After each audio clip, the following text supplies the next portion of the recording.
नमस्कार, राम राम, जय हिंद दोस्तों। कैसे हो सभी लोग? चलिए, आशा करता हूँ परिवार में सभी के कुशल मंगल होंगे। चलिए स्टार्ट करते हैं एक सीरीज, उड़ान टेस्ट सीरीज। आप सभी के लिए लाया हूं मैं, अपने लक्ष्य की ओर उड़ान भरनी है तो इस टेस्ट सीरीज को फॉलो करें। ये टेस्ट सीरीज क्या है समझ लीजिए पहले। इसमें हम टॉप 30 क्वेश्चंस करेंगे मैथ के, कुछ प्रीवियस ईयर, कुछ एक्सपेक्टेड, ठीक है। और आपको इनकी प्रैक्टिस कराऊंगा मैं बेस्ट मेथड के साथ, ठीक है। चलिए स्टार्ट करते हैं। और एक चीज और बता दूं कि आपको पीडीएफ की लिंक टेलीग्राम चैनल पर मिलेगी जो डिस्क्रिप्शन में होगी, ठीक है, या कमेंट में भी डाल देंगे हम। चलिए अब स्टार्ट करते हैं। पहले आप इस पूरी पीडीएफ को करके देखें, जिनमें भी डाउट बनेंगे आप क्रॉस चेक कर लेंगे। और एक मेथड जरूर चेक करें, आपने किस मेथड से किया और करना कैसे था, ठीक है, क्योंकि स्पीड मैटर कर रही है आजकल, स्पीड कैसे बढ़ानी है। चलिए स्टार्ट करते हैं। पहला क्वेश्चन है, पढ़िए आप पहला क्वेश्चन।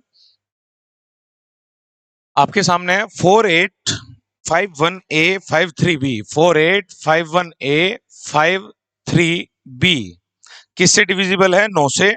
और B एक सम संख्या है, ये 9 से डिविजिबल है। और B को बोला गया है, B को आपको एक इवन नंबर लेना है, सम संख्या लेनी है, और A के सभी संभव मानों का योग बताना है। A के सभी संभव मानों का योग बताना है। कैसे सोल्व करोगे बच्चों? देखो, 9 की डिविजिबिलिटी क्या है? 9 की डिविजिबिलिटी है, आपको अंकों का योग ज्ञात करना होता है।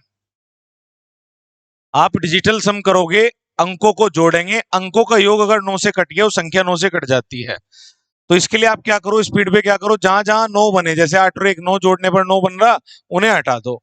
5 और 4 9 बन रहा, हटा दो, क्योंकि 9 और 9 जोड़ोगे भी 18 बनेगा, वो 9 से कैंसिल हो जाएगा। अंकों का योग करना है। अब बचा क्या? देखो, 5 और 3 8, 8 तो ये बचा, और साथ में बचा ए और बी। और किससे चेक करना है बच्चों? 9 से। तो 9 की डिविजिबिलिटी अंक के योग पर लगानी होती है, और हमें एक कंडीशन दे रखी है कि बी कैसी संख्या होनी चाहिए? सम संख्या, इवन नंबर होना चाहिए। अब आप बताओ बी की पॉसिबिलिटी क्या क्या है? 0 2 4 6 8, ठीक है। अंक के योग करोगे, 5 और 3 8 लिख लो इकट्ठा, क्योंकि हमें डिजिटल सम करना है अंक के योग। तो 8 + a + b किससे डिवाइड हो जाना चाहिए? 9 से। और बी के चांसेस केवल 0 2 4 6 8 है। आपको पता है बी 10 नहीं हो सकता, 2 अंकों की संख्या नहीं हो सकती, क्योंकि एक ही अंक आ सकता है इसकी जगह। अब आप बात करो, तो बी को पहला केस लेते हैं 0। अगर मैं बी को 0 ले लूं बच्चों, तो ए को कितना लेना पड़ेगा? आप समझदार हैं कि 8 और 1 9 बनता है, 8 में 1 ऐड करना पड़ेगा। अगर मैं 1 ऐड कर दूं तो 9 से डिविजिबल हो जाएगा। तो बी की वैल्यू अगर 0 है तो ए की वैल्यू आएगी 1। अब बी की वैल्यू कितनी लोगे आप? 2। 2 रखो। अगर इसकी जगह मैं 2 रखता हूं, तो यहां पर क्या पॉसिबिलिटी है? बन गया 8 और 2 10। 10 में कितना ऐड करूं? 9 से कैंसिल हो जा। तो 9 के बाद 18 ही कैंसिल होता है, तो 10 में क्या ऐड करेंगे? 8। तो ए की वैल्यू कितनी आ जाएगी? 8। ऐसे ही बच्चों भी स्पीड पे चेक करें आप। फिर बी की वैल्यू 4 रखेंगे, तो बी की वैल्यू अगर 4 रखेंगे तो बताओ 8 और 4 12, तो ए की वैल्यू कितनी आएगी? 6, क्योंकि 12 और 6 18, ठीक है, तभी 9 से कैंसिल होगा। और ए की वैल्यू भी 10 9 से ज्यादा नहीं हो सकती। आगे बी की वैल्यू 6, ठीक है, तो 6 रखेंगे, तो आप बताओ 8 और 6 14, फिर ए की वैल्यू कितनी आएगी? 4। तो आपको क्या दिख रहा है भाई? 0 पे 1 था, 2 पे 8 है, और 4 पे कितना है? 6। कुल मिला के 18 बनाना है। बताओ आगे।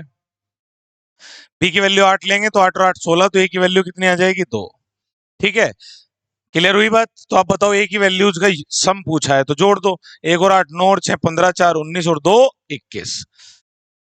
चलिए आप स्क्रीनशॉट ले लो। चलिए स्टार्ट करते हैं नेक्स्ट क्वेश्चन। क्वेश्चन दिया हुआ है आपका x² - y² - z² - 2yz और x² - y²। मानो एक काम करिए, कट कर दिए, पोज कर दे। बोलूं? चल, चलिए नेक्स्ट क्वेश्चन स्टार्ट करते हैं। कर दिया स्टार्ट? चलिए नेक्स्ट क्वेश्चन स्टार्ट करते हैं। इस क्वेश्चन में आपसे क्या पूछा हुआ है? x² - y² - z² - 2yz, x² - y² + z² + 2xz, x² + y² - z² - 2xy का एलसीएम लेसे पूछा हुआ है आपसे। एलसीएम किसे बोलते हैं बच्चों? जैसे हम एलसीएम लेते हैं, आपको पता है कि जो फैक्टर इसके होंगे गुणनखंड, जो फैक्टर इसके होंगे और जो फैक्टर इसके होंगे, सब में से सभी मान लेने हैं और बड़ी घात लेते हैं एलसीएम में। अब आप बताओ पहले ये क्या दिख रहा है, ये एक्स स्क्वायर दिख रहा है या minus y square minus z square minus two y z, अगर माइनस कॉमन ले लूं तो ये बन जाएगा y square plus z square plus two y z. तो ये आपको फॉर्मूला दिख रहा होगा किसका है, ये a प्लस बी का होल स्क्वायर बन गया, मतलब y प्लस जेड का होल स्क्वायर। तो इधर बन गया एक्स स्क्वायर माइनस, इसे बना लेंगे y प्लस जेड का होल स्क्वायर। ये बताओ अब की बार एक्स स्क्वायर जेड स्क्वायर के साथ एक्स जेड है, तो A square plus B square plus two A B, A कहेंगे एक्स को और बी कहेंगे जेड को। तो मेरे भाई ये बन जाएगा एक्स प्लस जेड का होल स्क्वायर और साथ में माइनस वाई स्क्वायर। भाई x square Z square two x z तो हो गया एक्स प्लस जेड का होल स्क्वायर और बीच में माइनस वाई स्क्वायर। तीसरी चीज देखो क्या है, इसको क्या लिख सकता हूं, अब की बार माइनस टू एक्स वाई है, माइनस टू एक्स वाई का मतलब आप कहोगे x plus y minus two x y, यानी कि आप कह सकते हैं एक्स और वाई वाला तो चलेगा माइनस में, तो बन जाएगा एक्स माइनस वाई का whole square, x square plus y square minus two x y, तो एक्स माइनस वाई का स्क्वायर बन जाएगा और माइनस में कितना है जेड स्क्वायर। और ये सबको आता होगा आपको, ये एक संख्या का वर्ग माइनस दूसरी संख्या का वर्ग, इसमें हम लगा देते हैं वर्गांतर, एक बार जोड़ देंगे एक बार घटा देंगे। तो x में y प्लस जेड को जोड़ देंगे और x में से y प्लस जेड को घटा देंगे। जब आप x में से y प्लस जेड घटाओगे तो माइनस का y माइनस का जेड। सेकंड देखो, एक बार जोड़ देंगे और एक बार घटा देंगे, तो x प्लस जेड में जोड़ देंगे y को और x प्लस जेड में से y को घटा देंगे। तीसरी वैरायटी देखो, x minus y plus z आएगा, एक बार जोड़ देंगे जेड को x माइनस वाई में और एक बार घटा देंगे, तो आएगा x minus y minus z. ठीक है, चलिए अब देखिए, अब मैंने बताया कि लैसे किसे बोलते हैं, एलसीएम किसे बोलते हैं, कि सब में से जो भी है सारे मान लेने हैं। जैसे आप देखो x plus y plus z यहाँ भी है, x plus y plus z यहाँ भी है, दो में तो x plus y plus z है, तो जो कॉमन है दोनों में वो ले लेंगे। और जो बचा उनमें भी देखो x minus y minus z, x minus y minus z, तो एक x minus y minus z भी लेना होगा। आगे बताओ तीसरी चीज क्या बची, ये हो गया ये हो गया ये हो गया ये हो गया। अब देखो एक बची x plus z minus y, यानी कि मैं इसे कह सकता हूं x minus y plus z. तो आपको बस एक बेसिक सा फॉर्मूला लगाना था और आपको लैसे के बेसिक आना चाहिए कि एलसीएम क्या होता है, जितने मान यहाँ पर है सबको लेने हैं। ठीक है, आप स्क्रीनशॉट ले लो और ऑप्शन मैच करा लो। चलिए स्टार्ट करते हैं दोस्तों। नेक्स्ट क्वेश्चन, क्वेश्चन है आपका, यदि कलम और पेंसिल 5:3 के अनुपात में खरीदे जाते हैं तो अशोक को 44 रुपए का भुगतान करना पड़ता है। संख्या दे दी गई है कलम और पेंसिल की और अनुपात दे दिया गया है 5:3 का और टोटल भुगतान कितना करना पड़ रहा है 44 का। फिर कह रहा है यदि अनुपात को 3:5 के रूप में बदल दिया जाता है तो उसे 36 रुपए का भुगतान करना पड़ता है। तो एक कलम और एक पेंसिल के मूल्य का अनुपात ज्ञात करें। एक कलम और एक पेंसिल का आपको मूल्य बताना है। ठीक है, तो क्या करेंगे आप, जब हमें पता नहीं मूल्य, यहां पर तो केवल संख्या का अनुपात पता है, 5 3 3 5 कर दिया गया, तो पहले मूल्य मान लो। आपने कहा एक कलम x रुपए की है और एक पेंसिल y रुपए की मान लो मेरे भाई। अब बताओ जरा, क्योंकि डायरेक्टली हम मूल्य से कैसे कंपैरिजन करें, प्राइस से डायरेक्ट प्राइस कैसे निकालोगे। अब अगर एक कलम x रुपए की है तो 5 कलम कितने की हो जाएगी 5x की, और 3 पेंसिल कितने की हो जाएगी 3y की, गुणा मार देंगे। चलो तो आप बताओ पहले वाली लाइन से क्या मिला, 5x प्लस 3y कितने के बराबर है 44 के। ठीक है, अब मैंने क्या करा, रेशियो चेंज कर दिया। अब मैंने क्या करा, 3 तो मैं कलम लाया और 5 लाया पेंसिल, तो 3 कलम कितने की हो जाएगी 3x की। ठीक है, और 5 पेंसिल का मतलब कितने की हो जाएगी 5y की। भाई पेंसिल 5 है तो एक पेंसिल y रुपए की, तो 5y की हो जाएंगे, ये मूल्य हो जाएगा। कितना दे रखा है इस बार 36, और मेरे से पूछा है रेशियो, तो मैंने एक कलम x रुपए की मानी और एक पेंसिल y रुपए की, तो मूल्य का अनुपात पूछा है, प्राइस का रेशियो पूछा है, तो मैं रेशियो ले लूंगा मेरे भाई। बस सोल्व करना है, या तो ऑप्शन से कर लेना वैल्यू रख के, जो भी सेटिस्फाई करे x और y की वैल्यू वही आंसर है, या फिर आप क्रॉस मल्टीप्लाई कर लो, बता देता हूं मैं क्या करना है। 4 से करें 11 बार, 4 से करें 9 बार, 9 की गुणा इधर कर देंगे, 11 की गुणा इधर कर देंगे। इसे भी आप जल्दी सीखो कि 9 की गुणा 5 में होगी, 9 पंजे 45 और 3 में भी होगी, इधर 11 की गुणा 3 में भी होगी और 5 में भी। तो देखो 9 पंजे 45x और 11 तिये 33x, उधर 33x इधर 45x माइनस कर दूं तो 45x में से कितने घटा देंगे 33x। अब इधर देखो बच्चों, 9×3 = 27y और 11×5 = 55। इधर जाएंगे 55y, इधर 27y, इन्हें उधर ले जाऊं तो 55y में से कितने घट जाएंगे? 27। अब आप बताओ, यहां से x और y का रेशियो आ जाएगा नहीं? कितना आ गया बताओ? 45 में से 33 गए 12x, और 55 में 27 गए, कितने बचे? 28। अब आप बताओ कितना रेशियो आ गया? x/y आ जाएगा 28/12।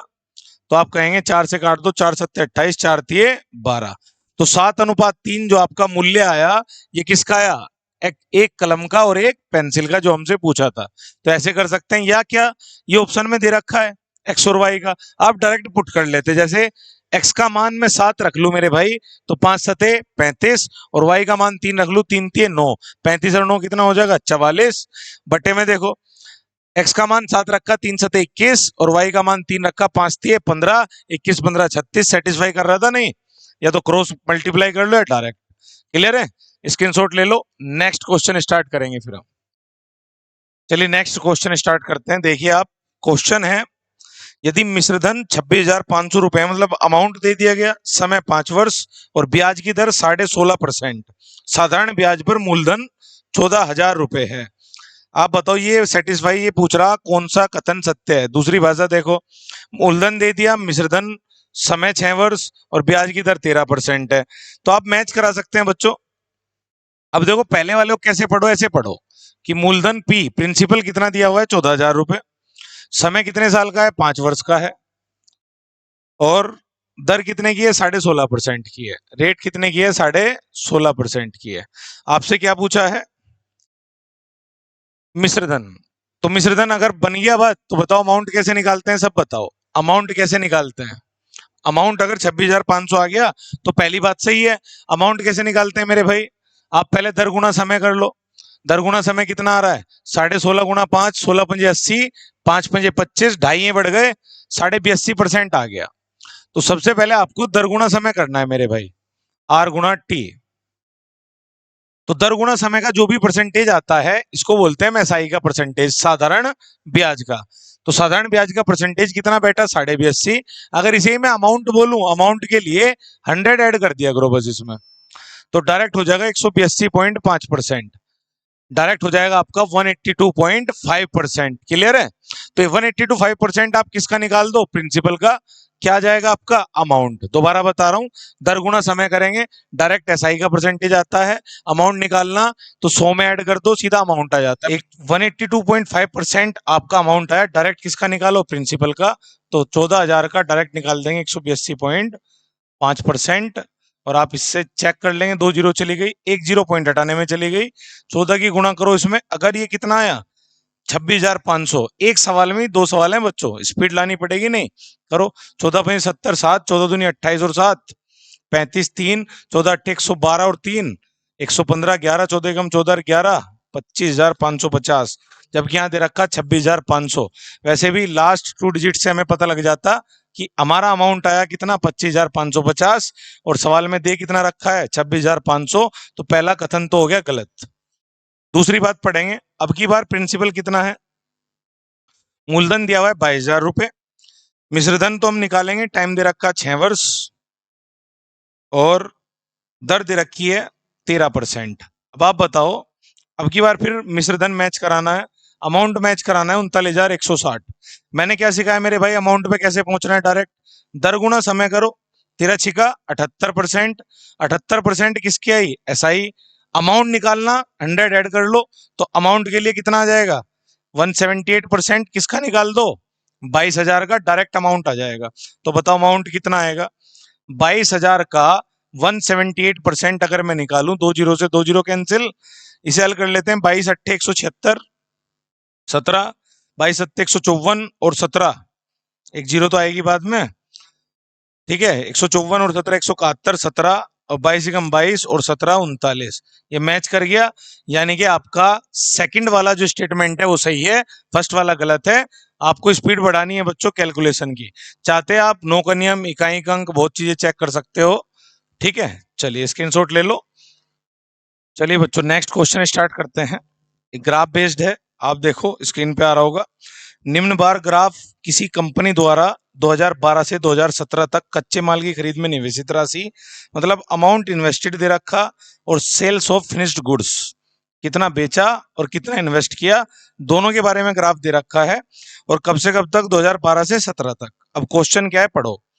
2012 से 2017 के दौरान कच्चे माल की खरीद में निवेशित औसत राशि, जितना भी आपने निवेश किया, इन्वेस्टमेंट किया है, उसका आपको एवरेज लेना है 2012 से 17 तक खरीद का। फिर है 2012 से 2017 की अवधि के दौरान तैयार माल की बिक्री और फिर सेल्स का औसत मान निकालना है। उनके बीच में डिफरेंस पूछा है। अब बताओ, दो बार दे रखे हैं आपको, ध्यान दो, एक ब्लू कलर का और एक पिंक या रेड, जो भी आपको दिख रहा होगा। तो इन्वेस्टेड का जब औसत लेना है, इन्वेस्टेड की वैल्यूज क्या क्या है, चेक करो। 140, 250, 350, 325 और 525 और 450, ये वैल्यूज तो दे रखी है बच्चों इन्वेस्टेड की, तो इनका एवरेज लेना है। और दूसरी वैल्यूज दे रखी है आपकी 220, 300, बड़े ध्यान से पढ़ना बच्चों ये सब, 475, एक भी वैल्यू गलत पढ़ ली क्वेश्चन नहीं हो पाएगा, 400, 600 और 525। ठीक है बच्चों।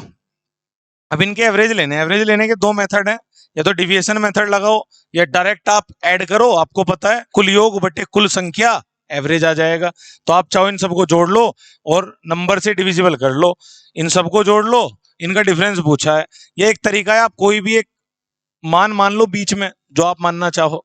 जैसे मैं अगर 350 को ले लूं, तो मैंने माना कि औसत कितना है 350, डिविएशन मेथड लगा देते हैं। तो 350 से आप देखो 140 कितना कम है, 210 कम है, तो माइनस में लिख लो। ठीक है, इसके बाद 350 से 250, 100 कम है, 350 जीरो। मतलब आपको करना क्या है डिवीजन मेथड में, जो भी आप एक मान इनमें से मान लेते हैं, उससे कंपैरिजन करना सबका। अगर कम है माइनस कर दो, ज्यादा है प्लस कर दो। जैसे फिर से कम है, माइनस का आएगा। आगे बताओ, 350 से 525 कितना ज्यादा है, 175, क्योंकि 350 से 150 तो हो गया 500 और 25 और ज्यादा है। आगे बताओ, 450, 100 ज्यादा है। बटे में क्या करना है, ध्यान से सुनो, जितना भी डिविएशन हुआ है कितनों पर, 1 2 3 4 5 6, 6 मान है, भाग कर देंगे आप। और 350 में से अगर प्लस आएगा तो प्लस कर देंगे, माइनस आएगा माइनस।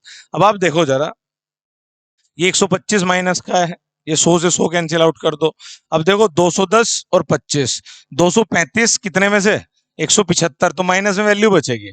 175 प्लस का है, 235 माइनस का है, तो 60 बचेगा। बटे में कितना है, 6 और 350। तो आप सोल्व करोगे तो 340 आ जाएगा। ऐसी डिविएशन मेथड आप यहाँ लगाओ, कोई भी एक वैल्यू उठा लो बच्चों, जो मन कर रहा हो, बताओ कौन सी वैल्यू उठाएं। 475। देखो एक ना, एक ऐसी वैल्यू उठाया करो जिससे आसान हो कैलकुलेशन, क्योंकि वैल्यू उठाई किस लिए रहे, ताकि कैलकुलेशन आसान हो जाए। चाहे इसमें से भी ना उठाओ, मान लो मैं 450 ही मान लो, मेरा मन, मैंने 450 मान लिया। अब इससे कंपेरिजन करो, 220 कितना कम है, 130, 300 कितना कम है, 150, 25 ज्यादा। आगे बताओ -50, आगे बताओ 450 से 525, 75 ज्यादा है। और टोटल में भाग में कितना आना है, 6। ठीक है, चलो अब बताओ आप कितना आ रहे हैं। देखो 25 75 कितना आ गया आपका, 125, तो यहाँ तो 5 ही बचे, और 150 200 और 5 ये बचे, 205 आएगा ना मेरे भाई। यहाँ चेक करो एक बार फिर, अगर मैं 450 मान लेता हूँ, 220 से 130 कम है कि 230, ये 230 आएगा मेरे भाई। अब बताओ 450 300 150 कम है, फिर 25 ज्यादा है, 50 कम है, फिर एक रह गया आपका 150 ज्यादा, फिर आएगा 75, एक वैल्यू हमने छोड़ दी थी। अब आप बताओ क्या आ रहा है। अब आप 150 150 कैंसिल कर सकते हो, और 75 25 कितना हुआ, 100 में से 50 गए, 50 प्लस के बचे, 230 में से 50 हटा दो, 180 बचे। बटे में कितना आएगा, 6। मैं इधर लिख दे रहा हूँ, तो 450 माइनस 180 बटे 6 आएगा। 6 से 30 बार 450 में से 30 माइनस कर देंगे बच्चों, तो यहाँ वैल्यू आ गई आपकी 420। ठीक है, और वहां पे कितनी है, 340। दोनों का डिफरेंस पूछा है, कितना आएगा मेरे भाई, 340 480 का डिफरेंस कितने का आ रहा है, 80 का। और किसमें दे रखी है सारी वैल्यूज, लाख में, तो आंसर आएगा 80 लाख। तो औसत कैसे लेना है, बात समझ में आ रही है। वैल्यूज का डिविएशन मेथड लगाओ, आंसर पाओ। सारी वैल्यूज चेक जरूर कर लेना। चलिए आप स्क्रीनशॉट ले लें। चलिए नेक्स्ट क्वेश्चन स्टार्ट करते हैं दोस्तों। ये क्वेश्चन देखो एलसीएम एचसीएफ से है। चाहे सेशन अगर पसंद आ रहा हो बच्चों, लाइक करो, शेयर करो, दोस्तों के पास, और चैनल को सब्सक्राइब करो, यही मेहनत है हमारी भाई। ठीक है, तो जितना ज्यादा पहुंचा पाओ ज्यादा बच्चों को फायदा होगा। सीपीयू जिन्हें देना है, सीजीएल जिन्हें देना है मेंस, ठीक है मेरे भाई। तो क्वेश्चन पढ़ो। तीन संख्याओं को ऐसे एक पंक्ति में लिखकर तथा न्यूनतम अंकों को भाग देकर ज्ञात किया जाता है। न्यूनतम अंकों से एलसीएम कैसे ज्ञात करने की, आपने एक बचपन में टेक्निक सुनी होगी कि ऐसे ज्ञात कर लेते हैं एलसीएम। यहां लिख लेते हैं अंकों को और फिर इन्हें छोटे छोटे अंकों से भाग करते हैं, पहले 2 से फिर 3 से, ऐसे करते हैं नहीं। तो इस विधि को कह रहा है, इस विधि से ज्ञात किया जाता है। तो शुरू से अंत तक भाजक क्या आते हैं, भाजक किसे बोलते हैं, जिससे भाग करते हैं, डिविजर। ठीक है भाई, कौन कौन है, 2 है, 3 है और 5 है। ये कह रहा है कि अगर इस तरीके से मैं एलसीएम निकालूं, इस तरीके से लेसे लूं, तो संख्याएं तो यहां लिखी रहती हैं। पहले 2 से काटा, फिर 3 से, फिर 3 से, फिर 5 से, और अंतिम पंक्ति में कितना बचा, और लास्ट जो रो होगी उसमें 3 5 7 बच रहा है। यानी कि अभी भी आपको पता है 3 से भी चला सकते हैं, 5 से भी और 7 से भी। फिर क्या कह रहा है, यदि यह मान लिया जाए कि प्रत्येक अंक से भाग देने पर तीनों संख्याएं विभाजित होती है। ये ध्यान से सुनो, ये कहना चाह रहा, अगर मैंने 2 से भाग करा तो ये भी कटनी चाहिए, ये भी और ये भी। फिर 3 से करा, फिर से ये भी कटनी चाहिए, ये भी, जो भी मान आएगा। फिर 3 से करा, मान लो यहाँ जो भी मान आएगा कटने के बाद, फिर जो भी आएगा वो फिर किससे कटना चाहिए, 3 से। मतलब ये कह रहा, प्रत्येक अंक से भाग देने पर तीनों संख्याएं विभाजित होती हैं। तो वे संख्याएं क्या हैं। अब आप मुझे एक बात बताओ, ये संख्या 2 से भी कटी, 3 से भी, 3 से भी और 5 से भी।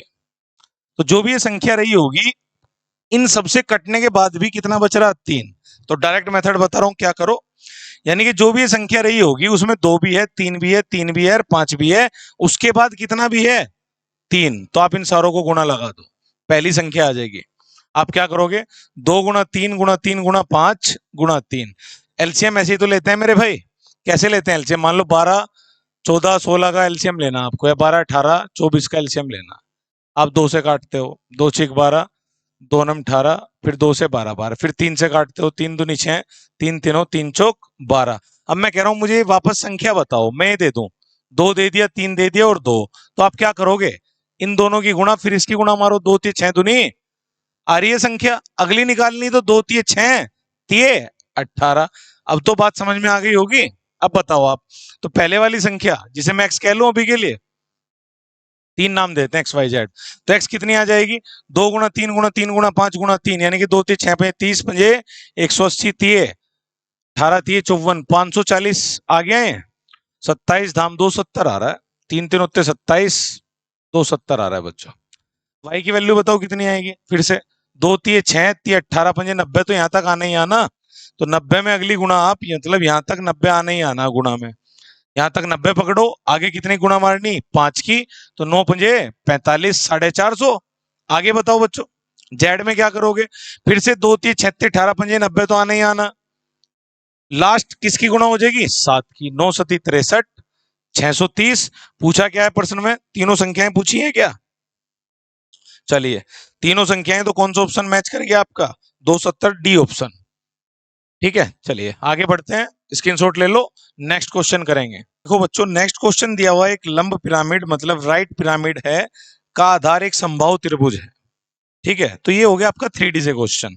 आधार आपका एक आइसो और इक्विलेटरल ट्राइंगल दे दिया, समबाहु त्रिभुज, जिसकी प्रत्येक भुजा की लंबाई 20 सेंटीमीटर है, प्रत्येक तिर्यक भुजा 30 सेंटीमीटर है। पिरामिड किसे कहते हैं, पहले ही बताओ बच्चों। और क्या पूछा है हमसे, पिरामिड की ऊंचाई।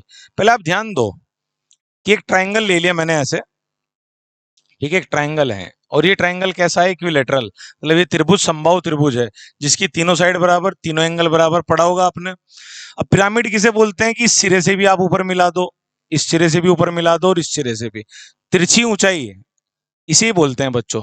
ठीक है, मैं कहना ही चाहता हूं कि मान लो एक पॉइंट मैंने यहां ले लिया मेरे भाई ऊपर, जैसे मार्कर है ना, दिख रहा है। चलो अब इस मार्कर के तीनों सिरे मिला दो आप, यहां से भी, तो पिरामिड समझ में आ रहा है किसे कहते हैं।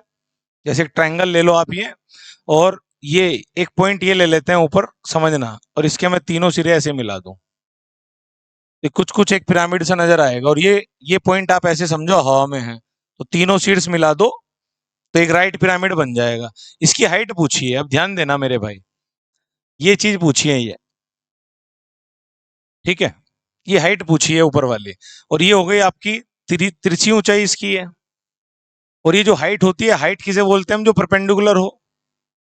आप अगर परपेंडिकुलर बनाते हैं तो एक ये क्या बन जाएगा, आप देखो एक ट्राइंगल बन जाएगा, राइट एंगल ट्राइंगल।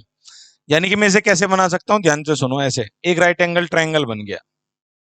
कुछ कुछ समझ में आ रहा है मैं क्या कह रहा हूं। इन तीनों कोणों से एक पॉइंट पकड़ो यहाँ और उस पर लाइनें खींच दो, और फिर उस पॉइंट से एक लाइन सीधी खींच दो, वही तो हाइट होगी इसकी। ठीक है, चलो अब ध्यान से सुनो। अब इसको समझो, इस वाले ट्राइंगल को, जो ये ट्राइंगल बना है मेरे भाई, इसमें एक तो बना है 90, एक ही हाइट हो गई, ये तो हो गई हाइट, ये हो गई इसकी तिरछी ऊंचाई L, और ये दूरी क्या होगी ये बताओ आप। ये इसका सेंटर है ट्राइंगल का, ठीक है, ये सेंटर है, और सेंटर से वर्टेक्स यानी कि शीर्ष के बीच की दूरी, और समबाहु त्रिभुज में सेंटर से लेके ये वाली, सेंटर से शीर्ष के बीच की दूरी को बोलते हैं बड़ी आर, परिवर्त की त्रिज्या, सरकमफेरेंस की रेडियस। ठीक है मेरे भाई, तो ये हो गई बड़ी आर, और बड़ी आर की वैल्यू होती है साइड बाई √3। आपने पढ़ा होगा, अगर बड़ी आर निकालनी समबाहु त्रिभुज में तो साइड बाई √3, और छोटी आर निकालनी अंत्यवृत्त की त्रिज्या तो भुजा भाई 2√3। इन पे बहुत सवाल बनते हैं, पता होना चाहिए। तो अब बताओ, ये वाली साइड तो हो गई आपकी भुजा भाई 2√3, और भुजा कितनी दे रखी है आपको सवाल में, साइड दे रखी है आपको समबाहु की 20 सेंटीमीटर। तो मैं इसे बोल सकता हूं ये आ गई 20/√3 इतनी। ये हाइट हमें ज्ञात करनी है। और जो तिरछी ऊंचाई है, तिरछी ऊंचाई कितनी दे रखी मेरे भाई, 30। तो एक राइट एंगल ट्राइंगल बन गया, सोल्व कर लेंगे आप।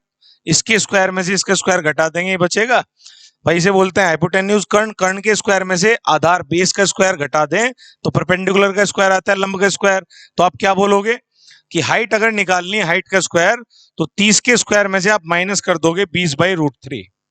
मैं फिर से बता रहा हूं कि अगर ये एक समबाहु त्रिभुज है, अब सिंपल समझो, जिसकी तीनों साइड बराबर हैं, और मुझे इसके सेंटर से वर्टेक्स तक की दूरी चाहिए, इसे बोलते हैं सरकमफेरेंस की रेडियस। मतलब आप इसके परिवर्त एक वृत्त बनाएंगे, और सरकमफेरेंस कह रहा हूं बच्चों, सरकम सेंटर बोलते हैं इसे, ठीक है, और सरकम सर्किल है परिवर्त, और आप कहेंगे इसकी एक रेडियस होती है बड़ा आर, जिसको बोलते हैं हम साइड बाई √3, भुजा बटे √3। और अगर मैं यहां से सीधा परपेंडिकुलर खींच दूं और अंदर वृत्त बनाऊं, अंतर्वृत्त, इसको बोलते हैं स्मॉल आर। ठीक है, स्मॉल आर की रेडियस कितनी होगी, मतलब स्मॉल आर कितनी होगी, भुजा भाई 2√3।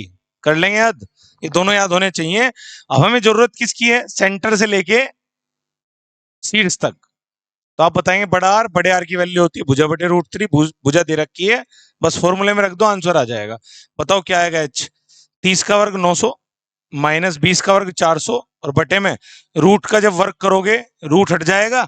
अब बताओ 900 दिए 2700, और 2700 में से 400 हटाओगे कितना बचेगा मेरे भाई, 2300, बटे में 3 है और ऊपर रूट है। तो आप बताओ 2300 का मतलब 10 बार आ जाएगा, 100 का मतलब 23 गुना 100 लिख सकता हूं, 10 बार आ गया, अंदर रह गया √23/3। देखो कोई ऑप्शन मैच कर रहा क्या, 10 गुना √23/3, ये आपका डी ऑप्शन मैच कर रहा है, आंसर आ जाएगा डी। ठीक है बच्चों, समझ में आया, स्क्रीनशॉट ले लो। पिरामिड देखना कैसे होते हैं तभी समझ में आएगा बच्चों। चलिए दोस्तों, नेक्स्ट क्वेश्चन स्टार्ट करते हैं। अगला क्वेश्चन है, the daily wages of PQ and R। दैनिक मजदूरी दे दी गई 3 आदमियों की, PQ R की कितनी, 5, 7, 8। If Q earns ₹560 per day 560 रुपए कमा रहा है, कौन, क्यों। क्यों अगर पर डे 560 रुपए कमा रहा है प्रतिदिन, तो आप मुझे बताओ, ये भी तो पर डे की है इसकी वेज। तो 7 का मान कितना दे दिया गया डायरेक्ट, 560। तो आप कितने का निकाल लेंगे, एक का कितना गुना हो रहा है, 7 8 56, 80 गुना है। तो आप भी सब वैल्यूज का कितना गुना कर देंगे, 80। तो पी का पूछा क्या है इसमें, आर और पी की दैनिक मजदूरी, डायरेक्ट भाई, कुछ भी क्वेश्चन नहीं है, बताओ। 8 पंजे 40, 400, और 8 8 64, 640। पूछी किसकी है, आर और पी की। यहां पर विशेष ध्यान रखें बच्चों, बहुत बच्चे गलती करते हैं, डायरेक्ट यही 400 640 मार देते हैं, जैसे इसका आंसर ए मार रखा, जबकि इसका आंसर आएगा सी। सी आंसर कैसे आएगा, आर और पी पूछा है बच्चों, आर व पी पूछा तो पहले आएगा 640 और पी 400। ये आंसर होगा इसका। बात क्लियर है? तो इसमें गलती हो जाती है, पी और आर निकालने के बाद तुरंत जल्दी से कूदोगे और ऑप्शन ही दे रखा है 440, इतनी भी जल्दी नहीं करनी है बच्चों, ध्यान से। चलिए स्क्रीनशॉट ले लो आप, अगला क्वेश्चन करते हैं। चलिए स्टार्ट करते हैं अगला क्वेश्चन बच्चों। सुनीत ने अपने सामान को इस प्रकार अंकित कर दिया, क्रम से अंकित किया ही क्रम से 20% और 30% छूट और 8 सामान के साथ। देखो क्या क्या दे रखा है, एक छूट दे रखी 20%, डिस्काउंट का क्वेश्चन है और लेटेस्ट बच्चों हर पेपर में डिस्काउंट पूछा जा रहा है, 2 डिस्काउंट 3 डिस्काउंट दे करके समतुल्य बहुत पूछा जा रहा है। तो देखो 20% की छूट है, फिर 30% की है, आगे कह रहा 8 सामान के साथ 2 सामान मुफ्त। आप कह रहे हो 8 वस्तु खरीदो 2 मुफ्त ले जाओ, ये भी डायरेक्ट आ रहा है एग्जाम में, इसको कैसे करोगे? 8 वस्तु पर 2 वस्तु मुफ्त है, तो आपको डायरेक्ट पता होना चाहिए बच्चों कि अगर 8 आर्टिकल आप बाई करते हैं तो 2 आर्टिकल फ्री हैं। तो कैसे करोगे आप? आपके घर से कितने गए? 8 और 2 10। कैसे छूट निकालोगे? डायरेक्ट सुनो, ये छूट परसेंट बना लो इसका भी। तो 8 और 2 10, आपके घर से 10 आर्टिकल गए, गए कितने फ्री? 2। डिस्काउंट तो 2 ही है, घर से कितने गए? 8 और 2 10, डायरेक्ट निकाल लेना बस। आप बताओ कितने परसेंट का हुआ? तो 20% मेरे भाई। तो 20%, 30% और 20%, 3 छूट हो गई अब आपके पास। अब 2 तरीके हैं, या तो आप डायरेक्ट एक फॉर्मूला होता है x plus y plus z, ठीक है, वो लगा लो, या दूसरा फॉर्मूला आप चाहो तो एक ही फॉर्मूला होता है समतुल्य निकालने का, x plus y minus x y बटे 100। इससे भी कर सकते हो कि इक्विवेलेंट बट्टा छूट डिस्काउंट निकालना हो, 2 वैल्यू को एक साथ लो, पहले इन 2 में लगाओ, जो भी आएगा उसे किसके साथ ले लेना? 20 के। फिर से 2 बार लगाना पड़ेगा आपको अगर 2 2 के साथ खेलना है। 3 के साथ खेलना है तो एक इकट्ठा है, वो मैंने सोर्स में डाल रखा है, आप चेक कर सकते हैं, या डिस्काउंट की पूरी वीडियो बना रखी है, उस पर भी चेक कर सकते हैं। अब मैं क्या बताने जा रहा हूं, 3 डिस्काउंट का इकट्ठा बनाना तो कैसे बना सकते हैं, देखो 20 है, 30 है और 20 है, आप फ्रैक्शन से बना सकते हो। 20% की भिन्न कितने लिख लोगे? 20 बटे 100, 1/5। 30% की भिन्न 3/10, ठीक है, और छूट है तो माइनस कर देंगे 20%, 1/5। तो आप कह सकते हो 5 से एक चीज कितनी हुई? 4, माइनस करके लिख लेंगे। अगली रो में 10 की चीज पे 3 का डिस्काउंट है, तो 10 से कितनी हुई? 7। अगली रो में 5 की चीज पे 1 का डिस्काउंट है, कितनी हुई? 4। आपको क्या करना है मेरे भाई? मल्टीप्लाई कर लेते हैं, तिरछी या कोई क्रॉस कट रहा हो तो काट सकते हैं, जैसे 2 से 2 बार और 2 से 2 पंजे 10, और तो कोई कैंसिल नहीं हो रहा, आप कर लो 5 पंजे 25 पंजे 125। जो भी वैल्यूज बचेंगी आपको गुणा करके लिख लेना, इधर भी और इधर भी। आप बताओ कितना आया? 125 आया, इधर 4 सत्ते 28 दूनी 56। यानी कि अब आपको चाहिए ओवरऑल डिस्काउंट, कि मैं 20%, 30% और 20% की 3 छूट के बजाय एक ही छूट कितनी दे दूं, तो कितनी आएगी? देखो चेक करो कितने का डिफरेंस आ रहा है भाई। 56 के बाद आपको 125 पे जाना है, पहले इसे दे दो 44 और 25 ही है, 44 और 5 59 और 20 कितना आ जाएगा? 79 है भाई, 79 69 आना चाहिए, 50 60 110 9 6 15 69 आ रहा है। तो अंतर बटे पहला मान गुणा 100 कर दो, अंतर बटे पहला मान गुणा 100, डायरेक्ट डिस्काउंट परसेंट आ जाएगा, इक्विवेलेंट समतुल्य कितना डिस्काउंट दिया गया तीनों पे। क्लियर है बच्चों? चलो 25 बजे 125, 25 चौका 100, 5 से काट लो, कितनी बार? 5 एकम 5, 1 19 और 5 थे 15, 4 5 अट्ठे 40, 13 चौक 52, 8 चौक 32, 52 और 3 55.2% आ जाएगा। आप सोल्व करो तो आपको क्या करना है, पहले तीनों का समतुल्य बट्टा निकाल लिया, या तो इतना ही क्वेश्चन आएगा तो डायरेक्ट भी कर सकते हैं, या 2 बार सूत्र लगा लें। आगे क्या कहा इसने? फिर भी सुनीत को कितने परसेंट का लाभ हो रहा है? 12% का। तो अंकित मूल्य ज्ञात कीजिए प्रतिशत में। अंकित मूल्य तो कोई भी मूल्य नहीं, अंकित नहीं, इंग्लिश वर्जन पढ़ो। Find the approx markup percentage, Ankit percent ज्ञात करना है बच्चों, M% मार्कअप। अंकित परसेंट किसे कहते हैं सब बच्चे बताओ? सीपी से कहां जाना है? एमपी पे। जब भी आप कभी सीपी मान लो किस चीज की 100 रुपए और आपने अपनी तरफ से लिख दिया 130, तो आपने 30 रुपए बढ़ा करके लिख दिए, अंकित करके 30% बढ़ा दिया, उसे बोलते हैं मार्कअप। क्लियर है? तो 100 से 130 जा रहे हैं, 30% का मार्कअप हो जाएगा। तो मार्कअप परसेंट बताना है, मतलब सीपी की जरूरत है और एमपी की। अब आपने पढ़ा होगा, आपको डिस्काउंट भी दे रखा है और प्रॉफिट भी। तो एक टेक्निक मैं बता रहा हूं डायरेक्ट, कई बार तो सवाल यहीं से स्टार्ट होता है, बस डिस्काउंट दे देता है और प्रॉफिट, तो आप डायरेक्ट लिख सकते हैं सीपी और एमपी। ट्रिक याद रखना, अगर सवाल में डिस्काउंट का परसेंट हो और प्रॉफिट का परसेंट हो तो आप 100 माइनस डिस्काउंट परसेंट लिख दो तो सीपी आ जाता है, और 100 प्लस प्रॉफिट परसेंट लिख दो तो एमपी आ जाता है। इस बात को आपको लिख के याद कर लेना है मेरे भाई, बहुत यूज होता है। अब बताओ आप, 100 माइनस डिस्काउंट परसेंट 55.2 घटा देंगे, और इधर 100 में प्रॉफिट बढ़ा देंगे 12, तो सीपी और एमपी का रेशियो मिल जाएगा। फिर तो हमें परसेंटेज निकालनी कितना बढ़ा, सीपी से एमपी मार्कअप कितना हुआ। तो आप बताओ 100 से 55.2 घटा लेंगे, 44.8 बचेगा ये, ठीक है। और ये कितना बचा, 112 पॉइंट हटाएंगे, एक जीरो बढ़ जाएगी, रेशियो लेना है। अब आप बताओ सीधा, 112 चुक 448 है, तो 4:10 बचा, 4:10 का मतलब 2:5 बचा। अब बताओ सीपी 2 है, आपने लिख कितना रखा, एमपी मार्क, यानी कि अंकित मूल्य कितना है 5, कितने का डिफरेंस है 3 का, आपने 3 बढ़ाया कितने पे, 2 पे गुणा 100, इसे मार्कअप कहते हैं। यानी कि आपको कभी एम परसेंट निकालना हो, मार्कअप परसेंट, तो आप करेंगे एमपी में से क्या घटा देंगे, सीपी, और बटे में सीपी गुणा 100। यानी कि आप मार्केट प्राइस में से जो भी उसका अंकित मूल्य है उसमें से क्रय मूल्य घटाएंगे, बटे में सीपी गुणा 100, तो 2 से 50 बार 50 दिए 150%। देखो किसी ऑप्शन में है क्या मेरे भाई, तो इसका आंसर हो गया सी। चलिए स्क्रीनशॉट ले लो, और कुछ बातें बताइए मेरे भाई, उन्हें याद कर लें, आपके काम आएगी एग्जाम में, ठीक है। चलिए चलिए स्टार्ट करते हैं नेक्स्ट क्वेश्चन। क्वेश्चन है आपका, 10A दिया हुआ है आपको 1.1/6, ठीक है। तो आपको 10A दे रखा है 1.1/6, और आपसे पूछा है 4 कोसे -7 साइन है। भाई बड़ा बेसिक क्वेश्चन है, सबको आता होगा इंग्लिश में। तो जो पढ़ते हैं, हिंदी वाले पढ़ते हैं मेरे भाई, लाल बटे कका, क्या पढ़ते हैं, tan theta cos theta, sine cos ten पढ़ लेना, साइन कोस टेन, और नीचे पढ़ लेना भाई साइन का उल्टा कोसेक, कोस का उल्टा सेक, और टेन का उल्टा कोट। तो ये आपको याद होना चाहिए कि अगर मुझे किसी भी त्रिभुज में, जैसे यहाँ 10A दिया तो 11/60 कर सकते हैं इसे, कि पॉइंट हटाया बटे में जीरो बढ़ाई, और 10A 10 किसे पढ़ते हैं, टेन थीटा लंब बटे आधार को, यानी कि लंब पढ़ा जाएगा और ये आधार। तो मैं अगर एक समकोण त्रिभुज बना लूं और ये थीटा एंगल कह दूं, तो परपेंडिकुलर जो होगा लंब उसे पढ़ा जाएगा 11, और जो बेस होगा उसे पढ़ा जाएगा 60। और समकोण त्रिभुज में एक तिगड़ी होती है मेरे भाई, आपको याद रखनी है, ट्रिपलेट्स 11, 60, 61।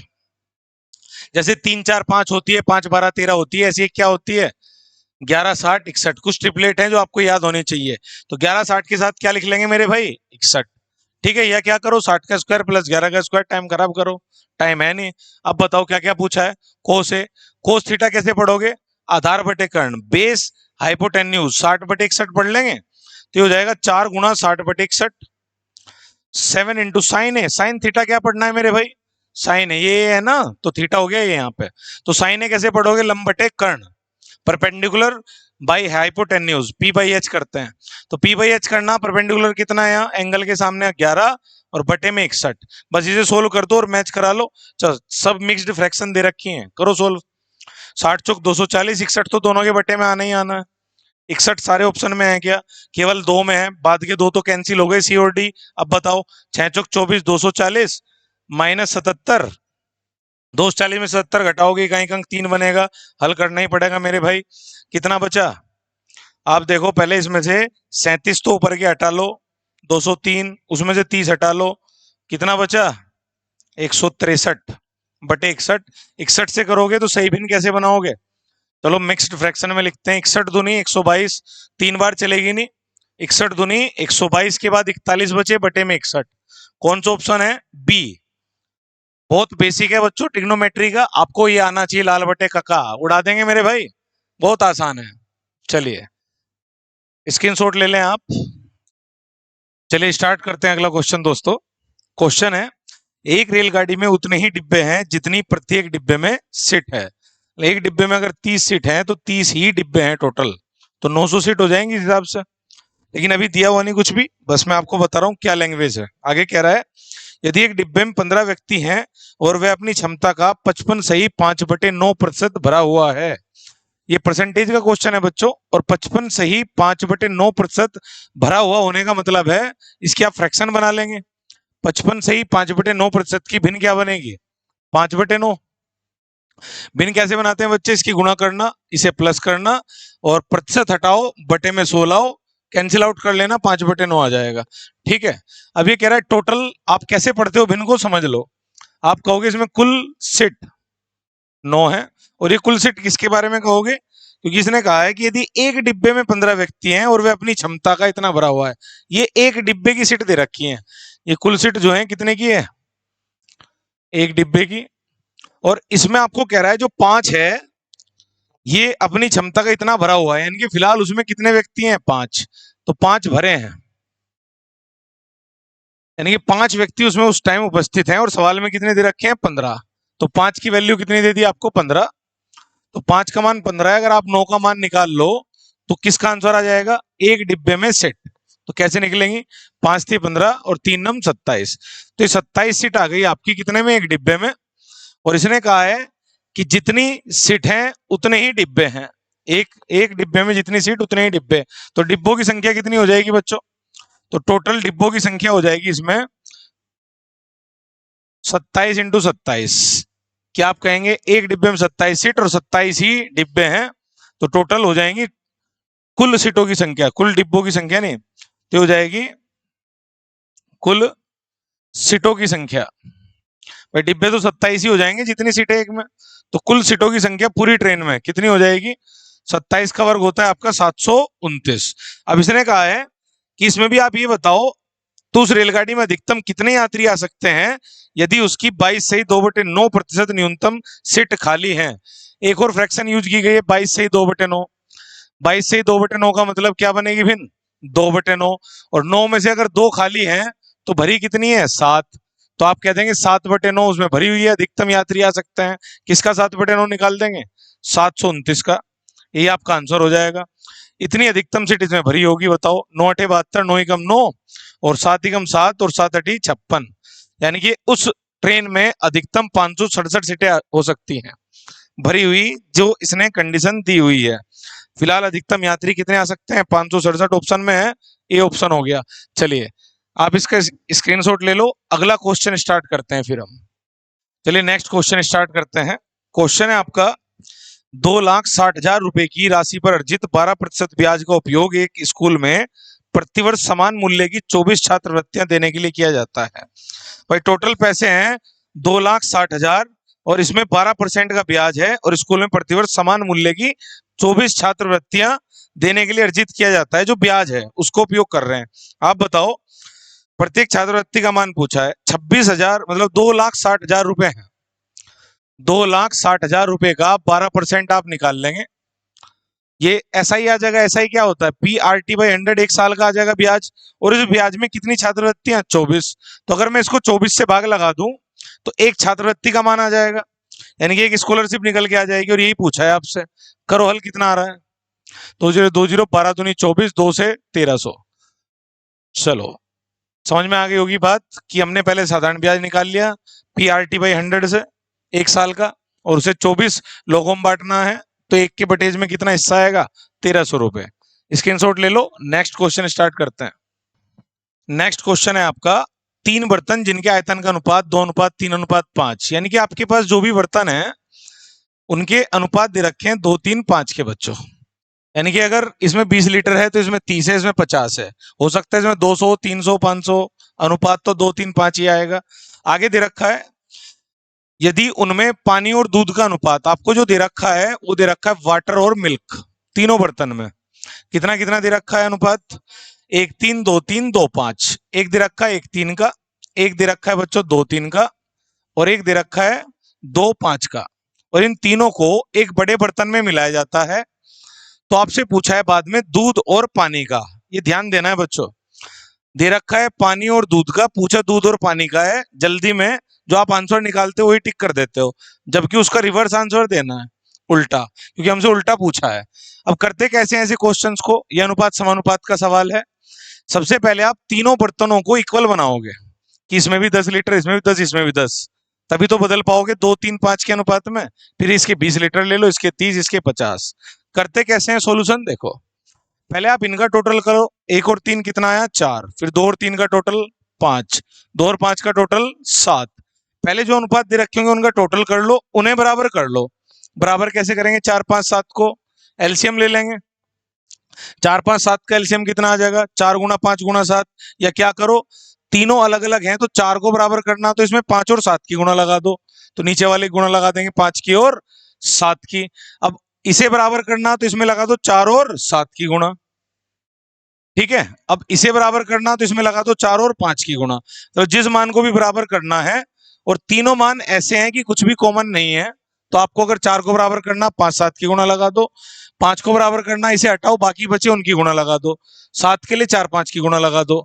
अब इसे किस अनुपात में? देखो आपने क्या करा, 4 5 20 7 140 140 140 सबको इक्वल कर लिया अनुपात को। अब क्या करना है? 2 3 5 में बनाना है।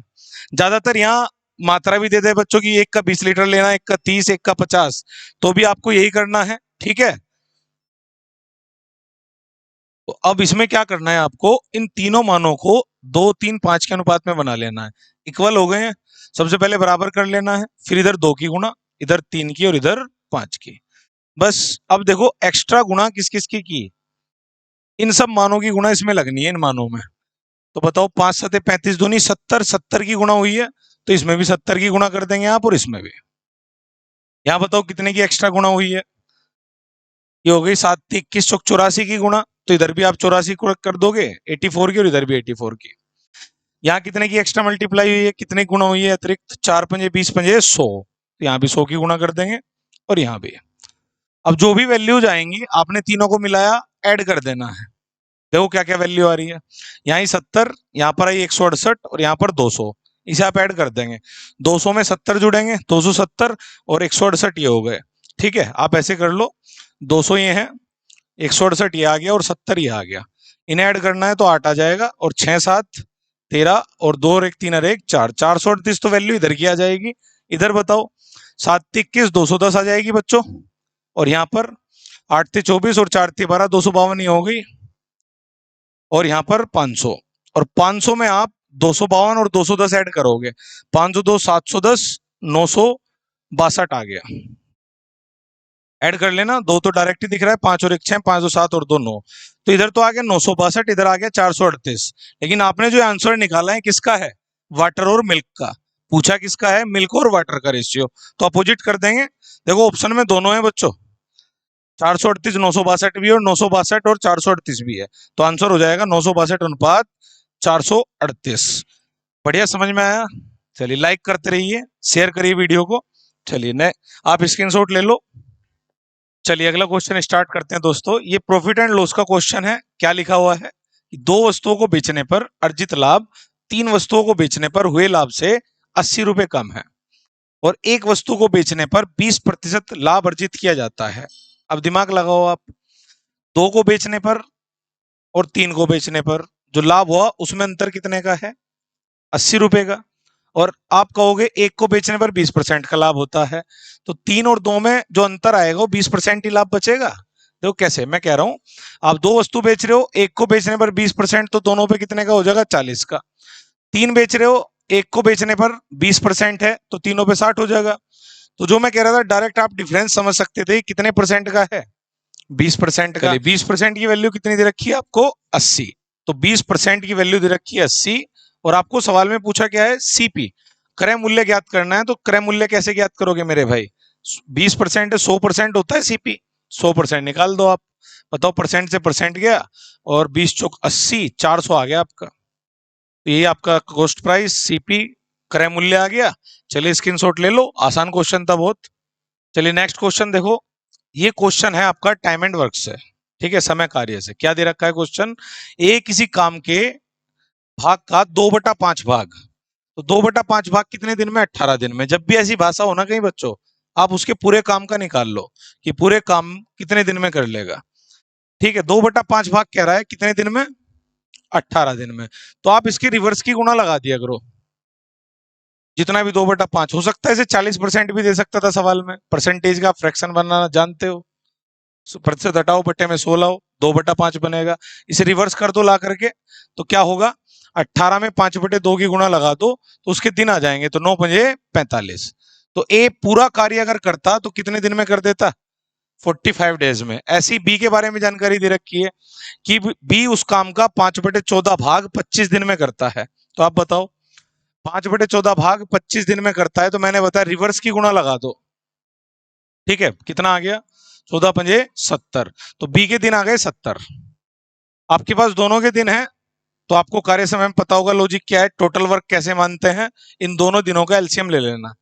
एलसीएम लोगे, एलसीएम कैसे लेते हैं बच्चों, जल्दी से क्या करोगे आप? जैसे 70 है, इसे कह सकते हो आप कि 5 दूनी 10 सते 70, और इसे कह सकते हो 9×5 = 45। जो बड़ा मान है ना, उससे छोटे मान पे जाओ और उधार मांगना है, जो भी एक्स्ट्रा हो। जैसे यहां पर ध्यान दो, 5 तो मेरे पास ऑलरेडी है, नहीं चाहिए, किसकी आवश्यकता है? 9 की। तो 9 गुणा कर लो बस, यही आपका एलसीएम हो जाएगा डायरेक्ट।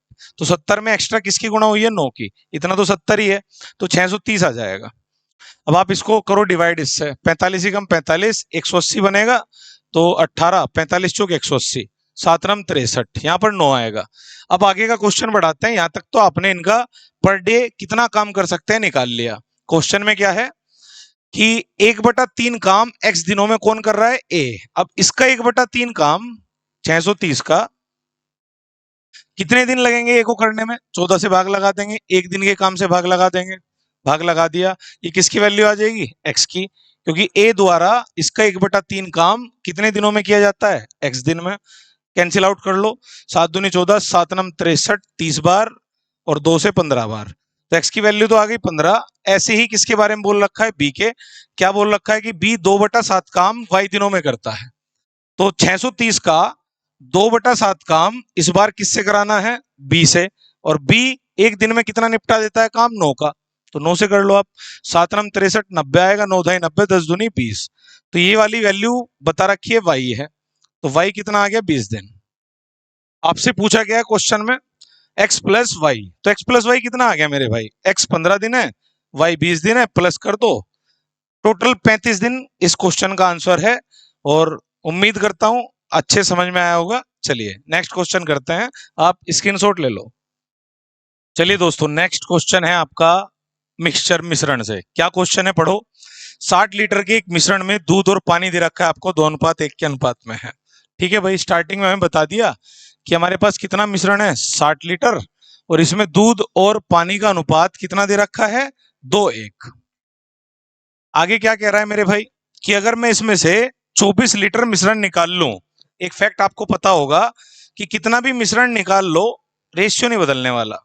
जितना मिश्रण निकालोगे उसमें भी वही अनुपात रहेगा, और जो बचा उसमें भी वही अनुपात रहेगा, क्योंकि वो तो मिक्सचर है।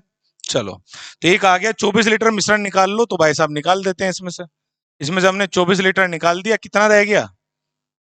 36 लीटर मिल्क वाटर। और मैंने बताया था रेशियो तो बदलने वाला नहीं मेरे भाई, रेशियो आज भी 2:1 का ही रहेगा, क्योंकि आप जो मिश्रण निकाल लेते हैं, मिश्रण में भी जो आपने मिश्रण निकाला ना 24 लीटर मिक्सचर, इसमें भी अगर आपसे पूछे दूध पानी किस अनुपात में, तो भी आप बोलोगे 2:1 के अनुपात में निकाला गया है। आगे क्या है?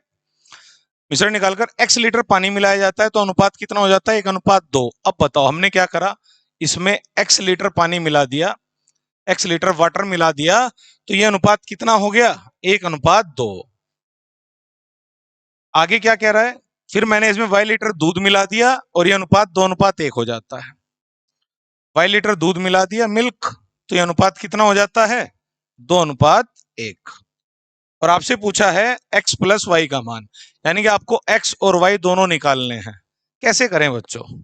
रिवर्स कर नहीं सकते, रिवर्स वैल्यू दे तो रिवर्स से करते, सामने वैल्यू दे रखी है तो सीधा सीधा पढ़ते चलो, अनुपात में बांटते चलो, क्वेश्चन सोल्व हो जाएगा। देखो ध्यान से जरा, एक तो लॉजिक ये समझ में आ गया, जितना मिक्सचर निकालोगे सेम अनुपात में, जो बचेगा वो भी उसी अनुपात में।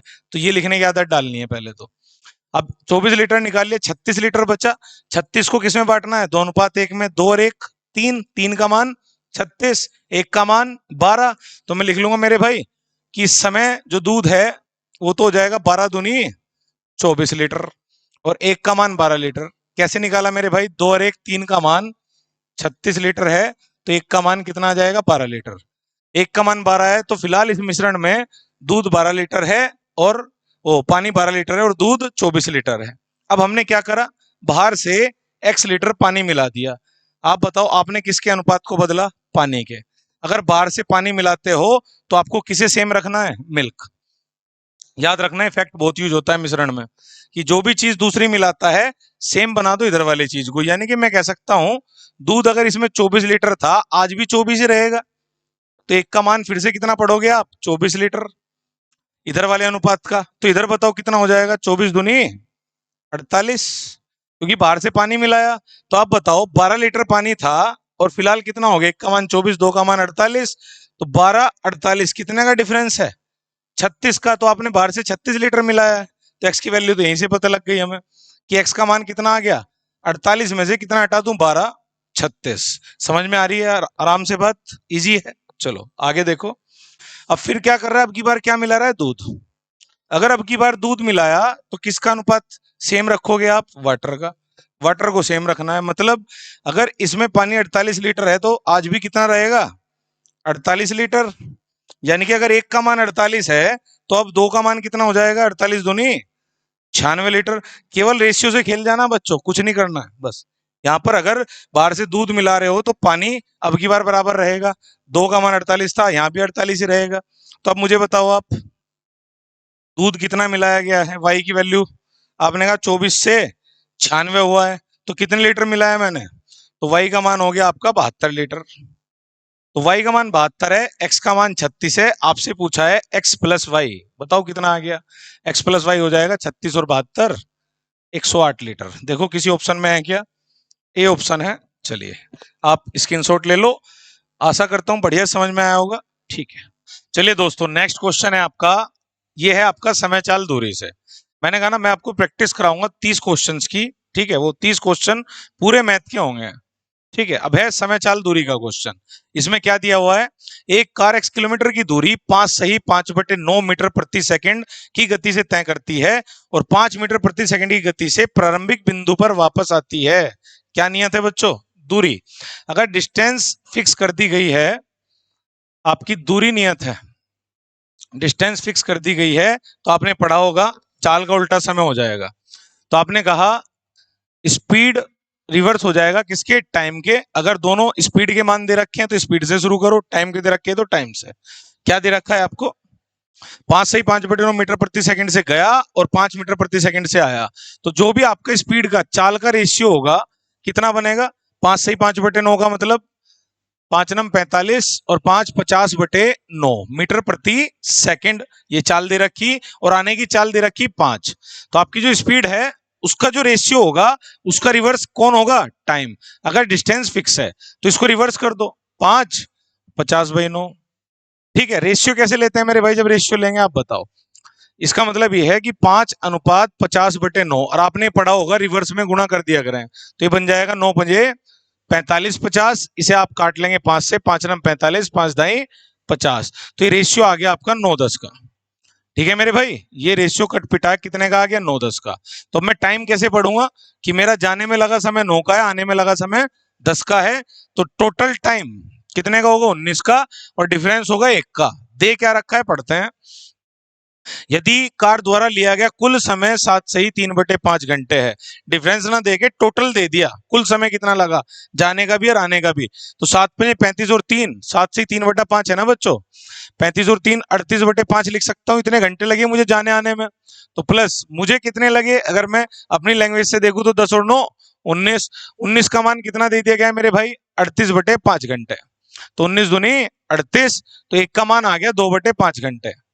अब मेरी बात को ध्यान से सुनेंगे।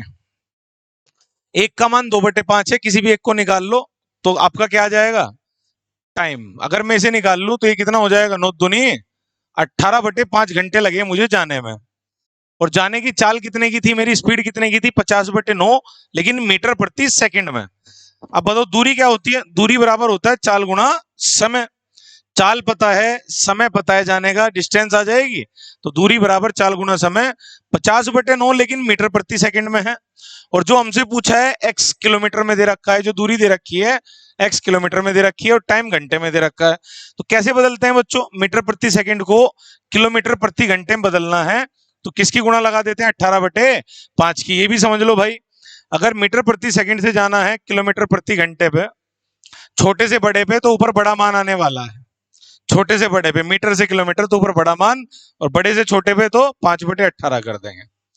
अब बताओ 18/5 कर दिया हमने, बदल लिया इसे किलोमीटर प्रति घंटे में, ये हो गई चाल। अब दूरी कैसे निकलेगी, चाल गुना समय, समय कितना लगा 18/5 घंटे। अब आप इसे सोल्व कर लो, डिस्टेंस आ जाएगी, और ये डिस्टेंस कितने का मान आ जाएगा, एक्स का, जो पूछा देख लेते हैं। 9 दूनी 18, 5 ढाई 50, और 5 से 2 बार, 18 दूनी 36 दूनी 72 किलोमीटर आ गया एक्स का। ये तो डिस्टेंस ही पूछता है। पूछा क्या है क्वेश्चन में, x+3 की वैल्यू पूछी है, यानी कि इसमें मुझे +3 और करना है। कर दो मेरे भाई, 72 और 3 कितना आ जाएगा 75। आसान है बहुत। 2-3 कॉन्सेप्ट है जो आपको पता होने चाहिए। या तो डिस्टेंस फिक्स करेगा, दूरी नियत करेगा, तो चाल का उल्टा समय हो जाएगा। स्क्रीनशॉट ले लो, अगले क्वेश्चन की तरफ बढ़ते हैं। चलिए नेक्स्ट क्वेश्चन स्टार्ट करते हैं दोस्तों। क्वेश्चन है आपका एवरेज का, औसत का। क्वेश्चन में क्या है, कक्षा ए और कक्षा बी में छात्रों की कुल संख्या 72 है। हमें संख्या बता दी 2 कक्षाओं की, ठीक है। कक्षा ए में छात्रों की संख्या कक्षा बी की तुलना में 40% अधिक है। तो हमें ये भी बता दिया कि जो संख्या का अनुपात है वो निकल जाएगा किससे, 40% से।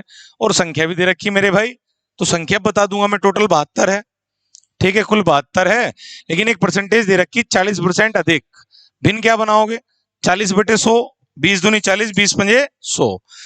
अधिक है तो रेशियो कितने का आ जाएगा, यानी कि पहले 5 हुआ करते थे, आज कितने हो गए 7। 5 में 2 बढ़ा दिए हमने, तो रेशियो बन गया आपका 5 और 7 का संख्या का। फिर क्या कह रहा है कि कक्षा बी में छात्रों की औसत अंक कक्षा ए के छात्रों की तुलना में 50% अधिक है। अब इसे देखो आप, 50% अधिक का मतलब 1/2, 2 से 1 ज्यादा 3/2।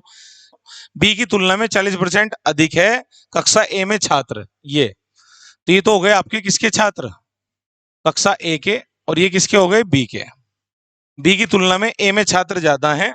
फिर क्या कह रहा है, कक्षा बी में छात्रों के औसत अंक कक्षा ए के छात्रों की तुलना में 50% अधिक हैं। ये कक्षा बी के औसत अंक हैं और ये कक्षा ए के औसत अंक हैं। तो रेशियो भी हमें ए और बी का लेना पड़ेगा, ठीक है। चलिए स्टार्ट करते हैं आगे, और दोनों का मिलाकर के औसत दे रखा है 58। अब आप बताओ कि कक्षा ए में जो छात्र हैं वो 40% ज्यादा हैं कक्षा बी की तुलना में, ठीक है। अब अनुपात कैसे लगाओगे, ये औसत अंक है, तो औसत में क्या किया गया है बच्चों, 3 गोले बनाया गया है मिश्रण के लिए। तो यहाँ जो रेशियो आया गया है वो संख्या का आया गया है। संख्या का अनुपात कितना है ए और बी में, अगर इसे ए कह दो इसे बी, तो इधर 7 का है, इधर 5 का है। ए और बी में रेशियो कितने का है, 7 और 5 का। और औसत अंक जब हम मान उठाना चाह रहे हैं कक्षा ए के और कक्षा बी के, क्या चिपका लेंगे, एक्स, तो हम कह देंगे हो जाएगा 2x, ये 3x, क्योंकि वैल्यूज डायरेक्ट नहीं उठा सकते बच्चों अनुपात में से, ठीक है। अब बताओ बीच में कितना दे रखा है, दोनों को औसत 58, ठीक है, दोनों को औसत 58 है। सोल्व करना है, कैसे करोगे, देखो दोनों को औसत कैसे निकालोगे मेरे भाई, जो भी औसत है उसमें अगर मैं संख्या की गुणा लगा दूं तो योग आ जाता है, इसका योग आ जाएगा। यहाँ पे गुणा लगा दूं तो इस क्लास का योग आ जाएगा। और कुल औसत कैसे निकलता है, कुल योग बटे कुल संख्या। तो आप क्या करेंगे, 7 दूनी 14x, ये योग आ गया पहली क्लास का, और 5 थी 15x दूसरी का, और बटे में दोनों का 7 और 5 12, और बराबर में किसके रख देंगे 58 के। अब बताओ कितना आया, 14 और 15 29, 29x मैं यहाँ सोल्व कर दे रहा हूँ, 29x और बटे में कितना है 12, और बराबर में कितना है 58, तो 29 दूनी 58, और x की वैल्यू आ गई 12 दूनी 24। अगर x की वैल्यू 24 है, आपसे क्या पूछा है सवाल में, कक्षा बी में छात्रों के औसत अंक, ये पूछे हैं मेरे भाई।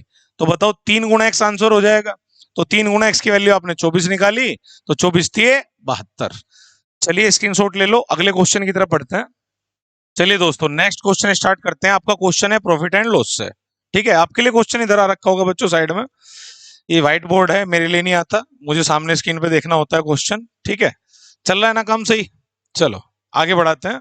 16 सेब का क्रय मूल्य 10 सेब के विक्रय मूल्य के बराबर है, 12 संतरों का क्रय मूल्य 16 संतरों के विक्रय मूल्य के समान है। ये भाषा आपने पढ़ी होगी कि 16 सेब का क्रय मूल्य 10 सेब के विक्रय मूल्य के बराबर है।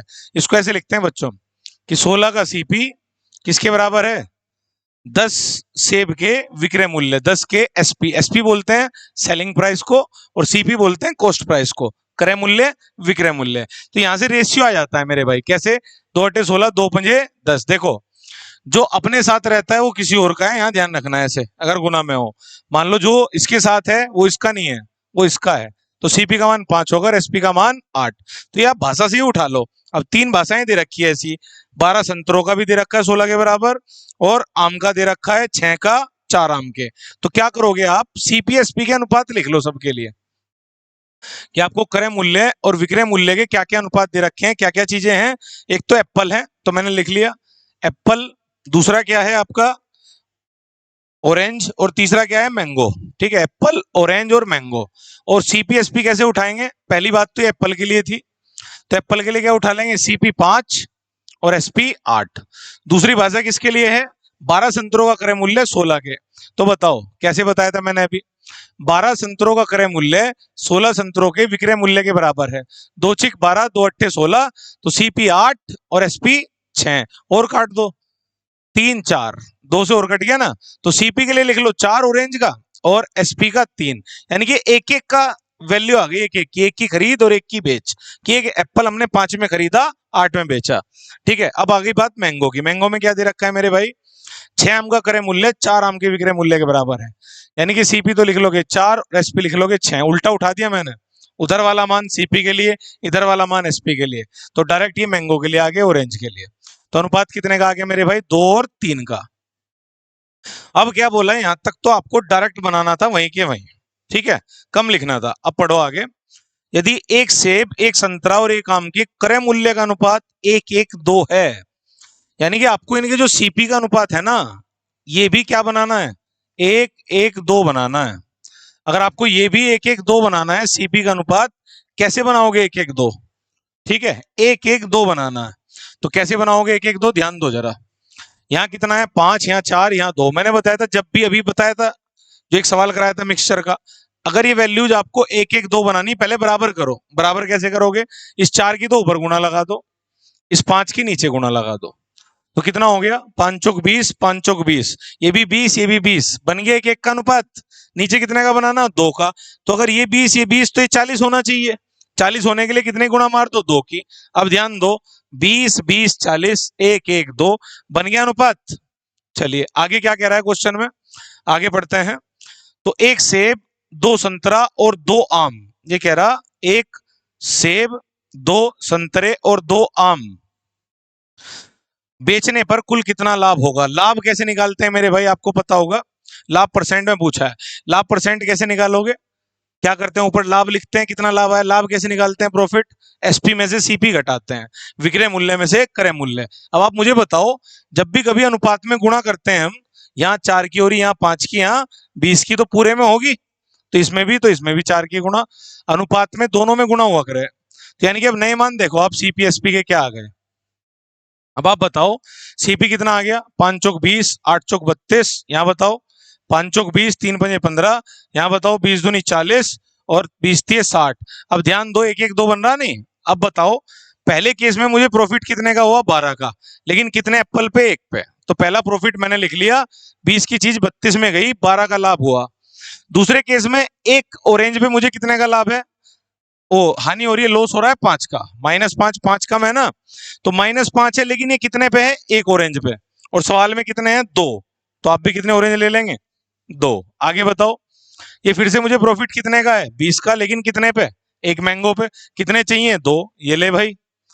बटे में क्या करेंगे आप, जब डिवाइड में लिखेंगे, सीपी लिखा करें, सीपी कितना है 20, लेकिन ये तो एक ही लेना है एप्पल, तो 2 क्या लेने हैं, ऑरेंज, तो 20 दूनी 40 और 2 लेने हैं मैंगो, 40 दूनी 80।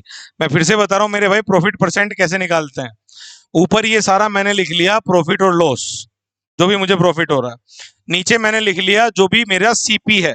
सीपी कैसे निकालोगे, एक एप्पल का 20, 2 का ऑरेंज का लेना, तो 20 दूनी 40, 2 मैंगो, ये संतरे हैं बेटे, कभी से जीरो पढ़ लो हैं, ये ऑरेंज लिख रहा है। अब बताओ 2 मैंगो, 40 दूनी 80, इसे सोल्व कर लो, प्रॉफिट परसेंट आ जाएगा। कितना आ रहा है चेक करें, चलो बताओ, 12 और 40 कितना आया, 52, 52 में से 10 गया, 42 तो ऊपर रह गया, ठीक है। और बटे में बताओ आप, 20, 20 दूनी 40, 20 60, और 40 दूनी 80, 80 और 60 कितना हो गया, 140, और गुणा में कितना है 100।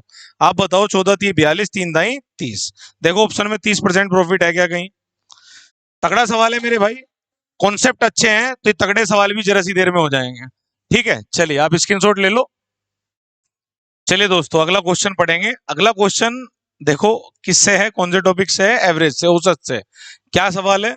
फरवरी 2020 के महीने के दौरान श्यामलाल की औसत दैनिक आय 560 रुपए थी। फरवरी 2020 महीना दिया हुआ है और पूरे महीने की आय एक श्यामलाल है, उसकी औसत आय कितनी बताई गई है? देख लो 560 रुपए। पहले 16 दिन की आय बताई गई है कि पहले 16 दिन की आय कितनी थी? 590, और अंतिम 16 दिन के लिए 500 रुपए थी। मतलब इस व्यक्ति ने जो इस फरवरी के जितने भी दिन होंगे, फरवरी माह में या तो 28 दिन होते हैं 29, कैसे पता करोगे? अगर ये लीप हुआ किससे भाग लगाओगे? 4 से। अगर पीछे 2 जीरो नहीं है, सेंचुरी ईयर नहीं, शताब्दी वर्ष नहीं है, साधारण है, मतलब सिंपल है जिसमें 2 जीरो ना हो, तो किससे भाग लगाओगे? 4 से। अगर ये वैल्यू कट गई तो लीप पता लग जाता है। तो फरवरी 2020 कौन सा वर्ष है? लीप वर्ष है। तो फरवरी लीप ईयर में कितने दिन की होती है?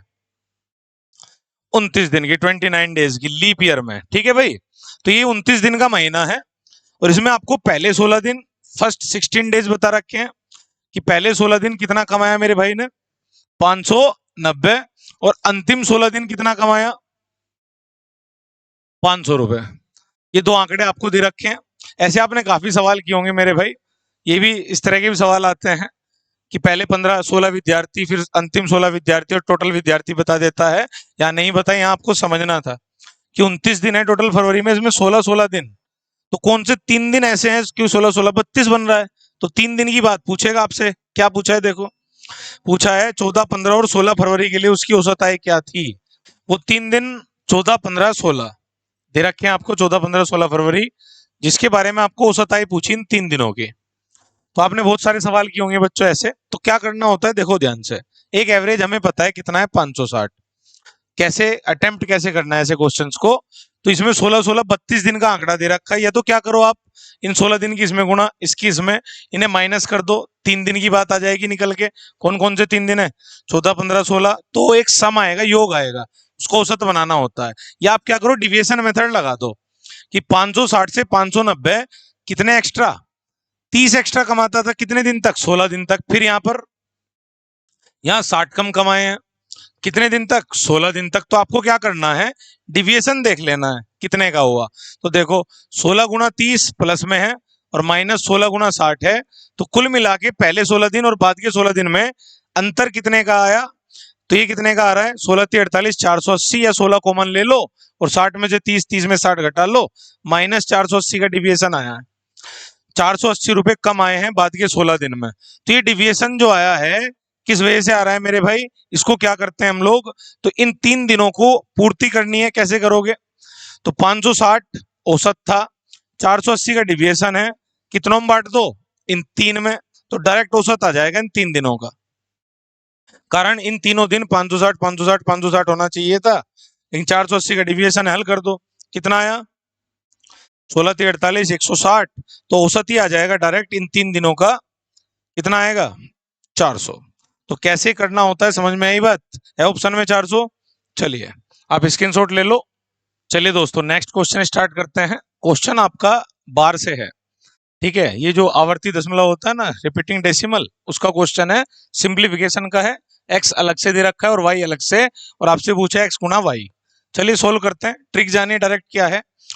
अच्छा, जैसे अगर ये बार हटाना हो तो क्या करना होता है, ध्यान से देखना मेरे भाई। पहले पूरी संख्या लिख लो, पॉइंट भी हटा दो, बार भी हटा दो। मैंने लिख लिया 105। माइनस क्या करेंगे आप, जितनी संख्या पर बार नहीं है वो डेसिमल के बाद, वो भी और पहले भी, कोई दिक्कत नहीं है। पूरा जिस पर बार नहीं है कितना दिख रहा है? 10, इसे माइनस कर देंगे। तो पहले पूरी संख्या लिख लो, पॉइंट हटाओ, बार हटाओ, जिस पर बार नहीं वो घटा दो। बटे में जब लिखो ध्यान रखना, जब आप बटे में लिखने जा रहे हो, डिनोमिनेटर हर में लिखने जा रहे हो, तो आप पॉइंट के बाद देखेंगे एक अंक पर बार है तो उतने तो 9 लिखने हैं जितने अंकों पर बार हो, और जितने अंकों पर बार नहीं है जैसे 0 है उतनी 0 लिखनी होती है। ठीक है मेरे भाई, एक अंक पे बार है 9, एक पे बार नहीं है उसकी 0 आ गई। केवल डेसिमल के बाद देखेंगे। आगे बताओ, अब इसको कराओ भाग को, अगली वाली संख्या कैसे चेंज होगी। अब की बार दशमलव हटाओ, बार हटाओ, 95 लिख लो। 2 अंकों पर बार है डेसिमल के बाद, तो दोनों आ जाएंगे, दोनों आ जाएंगे। आगे बताओ, इसे आप कराओ। 409 लिख लिया पहले पूरा, माइनस कितना कर दूं, जिस पर बार नहीं है 4, 0 4 लिखो या 4 लिखो मेरे भाई, बटे में बताओ आप क्या करूं मेरे भाई, बटे में दशमलव के बाद 2 अंकों पर बार है तो 2 9 आएंगे, और 1 पर बार नहीं है तो 1 0 आएगी। क्लियर हुई बात? अब इसे हल करते हैं। चलो 105 में 10 गए, कितना बचेगा 95/90। एक चीज और सुनेंगे, पहले भाग किया करते हैं फिर गुणा, भागुज होगा सरलीकरण में। तो पहले भाग करनी है, बोर्डमास रूल आता होगा आपको, और भाग को जब भी आप किसमें बदलें, गुणा में, तो अगली संख्या रिवर्स कर देनी है, अगली संख्या रिवर्स, तो ये बदल जाएगी 99/95। आगे बताओ, 405 आ गया और बटे में 990 है। इसे सोल्व कर लेना, x की वैल्यू आ जाएगी। तो कैसे सोल्व करोगे, अब दिख रहा होगा आपको कि 95 से 95 कट गया डायरेक्ट, और 99 से 10 बार चला गया मेरे भाई, 5 से काट लो, 5 से कितनी बार चला गया, 5 अटे 40, 5 एकम 5, 5 दूनी 10, ऊपर नीचे 9 से काट दो, 9 दाई 90, 9 नम 81। तो यहाँ बचा आपका 9 और बटे में 10 दूनी 20, लिख के छोड़ लिया। अब y को सोल्व करवाओ जल्दी, 0.75। अब थोड़ा स्पीड बढ़ाते हैं बच्चों, 75 में 7 गए 68, बटे में 90। डायरेक्ट लिख दूं भाई, 75 माइनस 7, जिस पर बार नहीं है, बटे में 1 अंक पर बार, 1 की 0, तो आ जाएगा 75 माइनस 7 का मतलब 68/90। यहाँ जो भी लिखोगे उसे मैं किस में चेंज कर लूंगा, गुणा में, और रिवर्स कर दूंगा। मतलब पहले लिख के देखो कितना आएगा, 226 माइनस 2, और बटे में 2 पे बार है, 1 पे बार नहीं है, उसकी 0 आ जाएगी, तो 224/990 आ जाएगा। यानी कि मैं उल्टा कर दूं तो 990/224 लिख सकता हूं, क्योंकि भाग को गुणा किया तो रिवर्स कर दिया। ठीक है, अगली बिन को आगे आ जाओ, इसे बताओ क्या करेंगे। ये आ जाएगा 509 माइनस 5, और पूरे के बटे में 2 ही अंकों पर बार है तो 2 9। पॉइंट के पहले नहीं देखना है, पॉइंट के बाद देखना है बस। बताओ, 509 में से 5 गए 504, और बटे में कितना है मेरे भाई 99। इसे बताओ, ये तो डायरेक्ट ही 1.7 दे रखा है, बस इसको तो पॉइंट हटाओ, बटे में 10 लाओ और गुणा बदलो, रिवर्स कर दो, 10/17 कितना आ जाएगा, ध्यान दो सब बच्चे। 6 चौक 24, ये तो सीधा ही कट रहा है। 36 18, 8 3 24, कहाँ कट रहा है मेरे भाई, ये नहीं कट रहा। 68 चौक 6 चौक 240, 224 ही आ रहा ना, ये नहीं कटेगा। चलो कैंसिल कर लेते हैं, 4 से जब काट ही दिया 17 बार, इसको उड़ाओ, 4 से 4 पंजे 20, 2 और 4 6 24। अब बताओ आप, 99 से 10 बार, 0 से 0 गई, और 17 से 17 ही चला गया मेरे भाई। 56 से इसे करो कैंसिल आउट, देखो 56 धाम 560 होता है, 56 निम्मा 204, ये 9 बार चली जाएगी, और 9 से 9 कैंसिल हो जाएगा, सब कुछ कट पिट के कितना बाकी बचा 10, तो y की वैल्यू आ गई 10। आपसे पूछा है x गुणा y, तो x गुणा y निकाल लेते हैं हम। x गुणा y, x की वैल्यू कितनी आई 9/20, और y की वैल्यू आई 10। तो इनमें कोई शॉर्ट फंडे नहीं है, बस यही है कि आपकी प्रैक्टिस कितनी बढ़िया है। तो 9/2 कितना है 4.5, देख लो ऑप्शन में कहीं हो तो वही आंसर होगा। चलिए स्क्रीनशॉट ले लो। चलिए दोस्तों नेक्स्ट क्वेश्चन स्टार्ट करते हैं। क्वेश्चन आपका है ट्रिग्नोमेट्री से है, आपको दिया हुआ है sine theta plus cosec theta कितना 10π/3, और sine cube theta plus cosec cube theta पूछा है। चलिए कैसे करेंगे देखो ध्यान से, मुझे तो दिख रहा है कुछ कुछ याद है, बीजगणित अलजेब्रा में आपने टाइप किया हो ये वाला, कि अगर x + 1/x समथिंग है और आपसे पूछ ले x³ + 1/x³, तो आप सोल्व कर देते हो नहीं, कि अगर ये k है तो ये आंसर आएगा k³ - 3k। ठीक है, और कुछ रिजल्ट हैं वो भी आपको पता होने चाहिए। जैसे मैं अगर ये कहूं साइन थीटा का उल्टा होता है ना कोसेक थीटा, आपने पढ़ा होगा कि साइन थीटा का उल्टा होता है कोसेक थीटा, यानी कि मैं कह सकता हूं 1/कोसेक साइन के बराबर होता है, या कोसेक होता है 1/साइन। अब आप बताओ साइन थीटा प्लस, यानी कि मैं इसे x कह दूं तो क्या 1/x नहीं है, क्योंकि कोसेक थीटा होता है 1/साइन थीटा, तो ये x है तो 1/x है। अब ये देखो, ये आपको रेडियन में वैल्यू दे रखी है, डिग्री में होती तो 60 30 ऐसे होती, तो पाई को रेडियन में रखते हैं 180 बच्चों। जब रेडियन से डिग्री कन्वर्ट करते हैं कितने में रखना है 180, तो 180/3 ये कितना हो जाएगा 60, ये बन जाएगा tan 60। और tan 60 की वैल्यू कितनी होती है मेरे भाई, पाई को 180 रख दिया, बटे में 3, tan 60 होता है √3। ठीक है, तो आपको x + 1/x कितना दे रखा है √3। आपसे पूछा है साइन की क्यूब थीटा, फिर से मैं कह सकता हूं ये अगर x है तो ये x³ हो गया, ये इसका उल्टा होता है 1/x³ पूछा है, तो ये आपका अलजेब्रा क्वेश्चन बन गया है ट्रिग्नोमेट्री का क्वेश्चन। x + 1/x k है तो x³ + 1/x³ कितना होता है k³ - 3k। अगर k की वैल्यू √3 है, यहां पर रख दोगे, आपका आ जाएगा √3 की घात 3 करोगे 3√3 - 3√3 कितना आंसर आ जाएगा 0। आप ये रिजल्ट डायरेक्ट भी याद रख लो, बहुत काम आता है कि x प्लस 1/x अगर √3 है तो x cube plus 1/x cube 0 होती है। ये इस रिजल्ट को कैसे यूज करता है एग्जाम में, आपकी मल्टीप्लाई इधर कर दो, 3 3 कितनी घात हो जाएगी x की 6 प्लस 1/0 या x की घात 6 बराबर -1। ऐसे भी आप रिजल्ट याद रख सकते हैं कि अगर आपको पेपर में x प्लस 1/x √3 दिया हुआ है तो ये भी रिजल्ट होते हैं। तो x की घात 6 प्लस 1 बराबर भी 0 होता है और x की घात 6 बराबर -1 भी होता है। ठीक है बच्चों, चलिए स्क्रीनशॉट ले लो, अगला क्वेश्चन करते हैं। चलिए दोस्तों नेक्स्ट क्वेश्चन स्टार्ट करते हैं। आपका क्वेश्चन है, किसी स्कूल में अध्यापक लड़के और लड़कियों का अनुपात दे रखा है आपको 1:7:5। यदि 8 नए अध्यापक के आने तथा 9 लड़कियों के स्कूल छोड़ने के बाद अध्यापक तथा विद्यार्थियों का अनुपात दे दिया गया है। विद्यार्थी में लड़के लड़की दोनों आ जाएंगे मेरे भाई। कितना दिया गया है 1:7। तो स्कूल में बची हुई लड़कियों की संख्या कितने, 8 तो नए अध्यापक है, 9 लड़कियां स्कूल छोड़ गई। ठीक है बच्चों, तो इसमें क्रॉस मेथड आपको सीखना है मेरे भाई। रेशियो का क्वेश्चन है, अनुपात समानुपात का, और क्रॉस मेथड पे काफी क्वेश्चन पूछे गए हैं। ब्याज में भी लगता है क्रॉस मेथड, लाभ हानि में, आय खर्च बचत के बहुत सवाल आते हैं। और यहाँ पे चलिए मैं सिखाता हूँ आपको कैसे करना है। हम एक तो अध्यापक का मतलब टीचर लिख लें, एक बॉय और एक गर्ल, इन तीनों का रेशियो दिया गया है 1:7:5 का। लेकिन हमें जो जानकारी दी गई है वो किस किस की दी गई है, 8 नए अध्यापक के आने और 9 लड़कियों के स्कूल छोड़ने, अध्यापक और विद्यार्थी, यानी कि मैं कह सकता हूं टीचर और स्टूडेंट। हमें जो बाद में अनुपात दिए गए हैं टीचर और स्टूडेंट के दिए गए हैं, तो जो क्रॉस मेथड लगाते हो तो एक अनुपात पहला एक अनुपात बाद का, जो आए गए वो बाद में लिखना होता है। चलो पहला अनुपात आपको दे रखा है ये, तो एक तो टीचर है, स्टूडेंट कैसे बना लोगे, 7 और 5 12 लड़के प्लस लड़कियां, टोटल छात्र हो जाएंगे। फिर इसने दूसरा रेशियो क्या दिया है, अध्यापक विद्यार्थी का 1:7 का।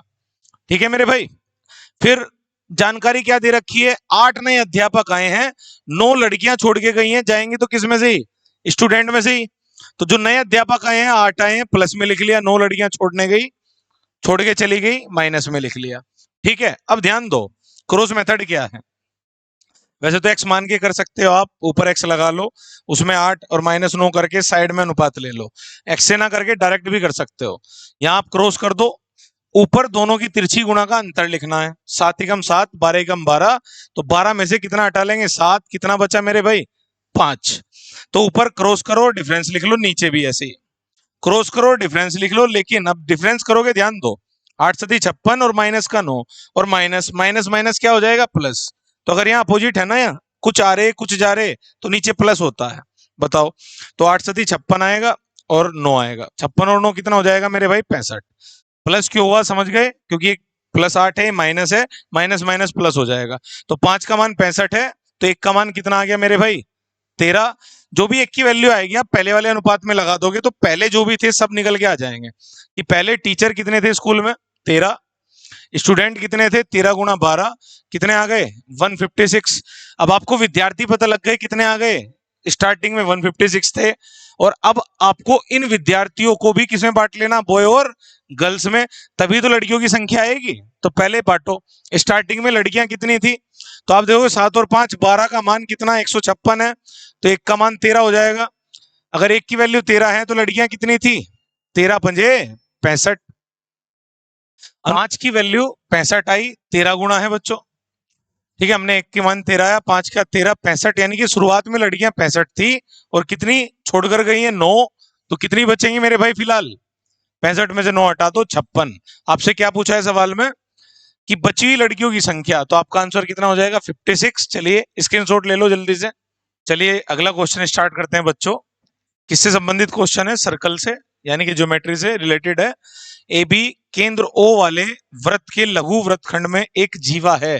पहले तो आप एक बात समझो मेरे भाई कि ये सर्कल है, वृत्त, इसमें एक सेंटर होता है मेरे भाई, और ये इसकी सरकमफेरेंस परिधि होती है, और जो जीवा होती है ना कोड ए बी, जब भी कोई आप जीवा बनाओगे, जैसे बना लू मैं कोई भी जीवा, किसे बोलते हैं, एक ऐसी लाइन जो 2 पॉइंट पे काट दे सर्कल को, वो कोड कहलाती है। ये जीवा मैंने बनाई ए बी, 2 पॉइंट पे काट रही है। अब इसने 2 हिस्से करे इस सर्कल के, एक बड़ा और एक छोटा, तो इसको बोलते हैं मेजर, इसे माइनर।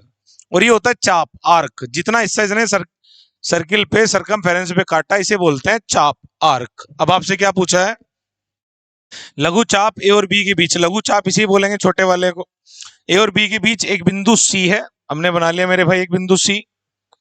आगे क्या कह रहा है, ए और बी से खींची गई वृत्त की स्पर्श रेखाएं बिंदु पी पर मिलती है, मतलब ए पर भी खींचो स्पर्श रेखा और बी पर भी। स्पर्श रेखा किसे कहते हैं, एक ऐसी रेखा जो सर्कल पर एक बिंदु पर मिले, बस एक बिंदु पर। तो एक ए पर खींचनी है और एक बी पर। तो ये मैंने दो स्पर्श रेखाएं खींच ली जो बाहर बिंदु पी पर मिलती हैं। फिर क्या कह रहा है, यदि कोण ए सी बी कितना दिया हुआ है 108 108 डिग्री, तो कोण ए पी बी की माप ए पी बी, ये वाला कौन पूछा है आपसे बच्चों। चलिए अब सर्किल की कुछ प्रॉपर्टियां बताता हूं मैं, बड़े ध्यान से सुनेंगे। कैसे सोचे मेरे भाई, देखो एक तो आपको पता होना चाहिए कि अगर सेंटर से रेडियस पे मिला दूं मैं तो परपेंडिकुलर बनाता है 90 डिग्री का।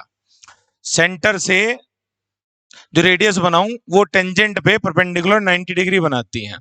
तो ये भी आर होगी, ये भी आर। सेंटर से परिधि तक कहीं भी मिला दो रेडियस बन जाती है 90 डिग्री, ये भी। अब मुझे एक बात बताओ, 108 डिग्री है, अगर मैं इसे इधर मिला दूं तो क्या एक चतुर्भुज बन जाएगा, एक क्वाड्रिलेटरल बन जाएगा। और सर्कल के अंदर अगर कोई क्वाड्रिलेटर आप बना दो ऐसे, तो इसको बोलते हैं साइक्लिक, चक्रीय चतुर्भुज। और चक्रीय चतुर्भुज के विपरीत कोणों का योग कितना होता है मेरे भाई, 180। ये आपको प्रॉपर्टी पता होनी चाहिए। तो अगर ये 108 है तो ये वाला कितना हो जाएगा 72 डिग्री। तो साइक्लिक क्वाड्रिलेटरल किसे कहते हैं, जो एक वृत्त के अंदर चारों शीर्ष आ जाएं। चलिए, चारों शीर्षों से होकर एक वृत्त गुजर जाए, तो 108 ये है, तो ये कितना हो गया मेरे भाई 72, क्योंकि टोटल सम अपोजिट एंगल का कितना होना है 180 डिग्री।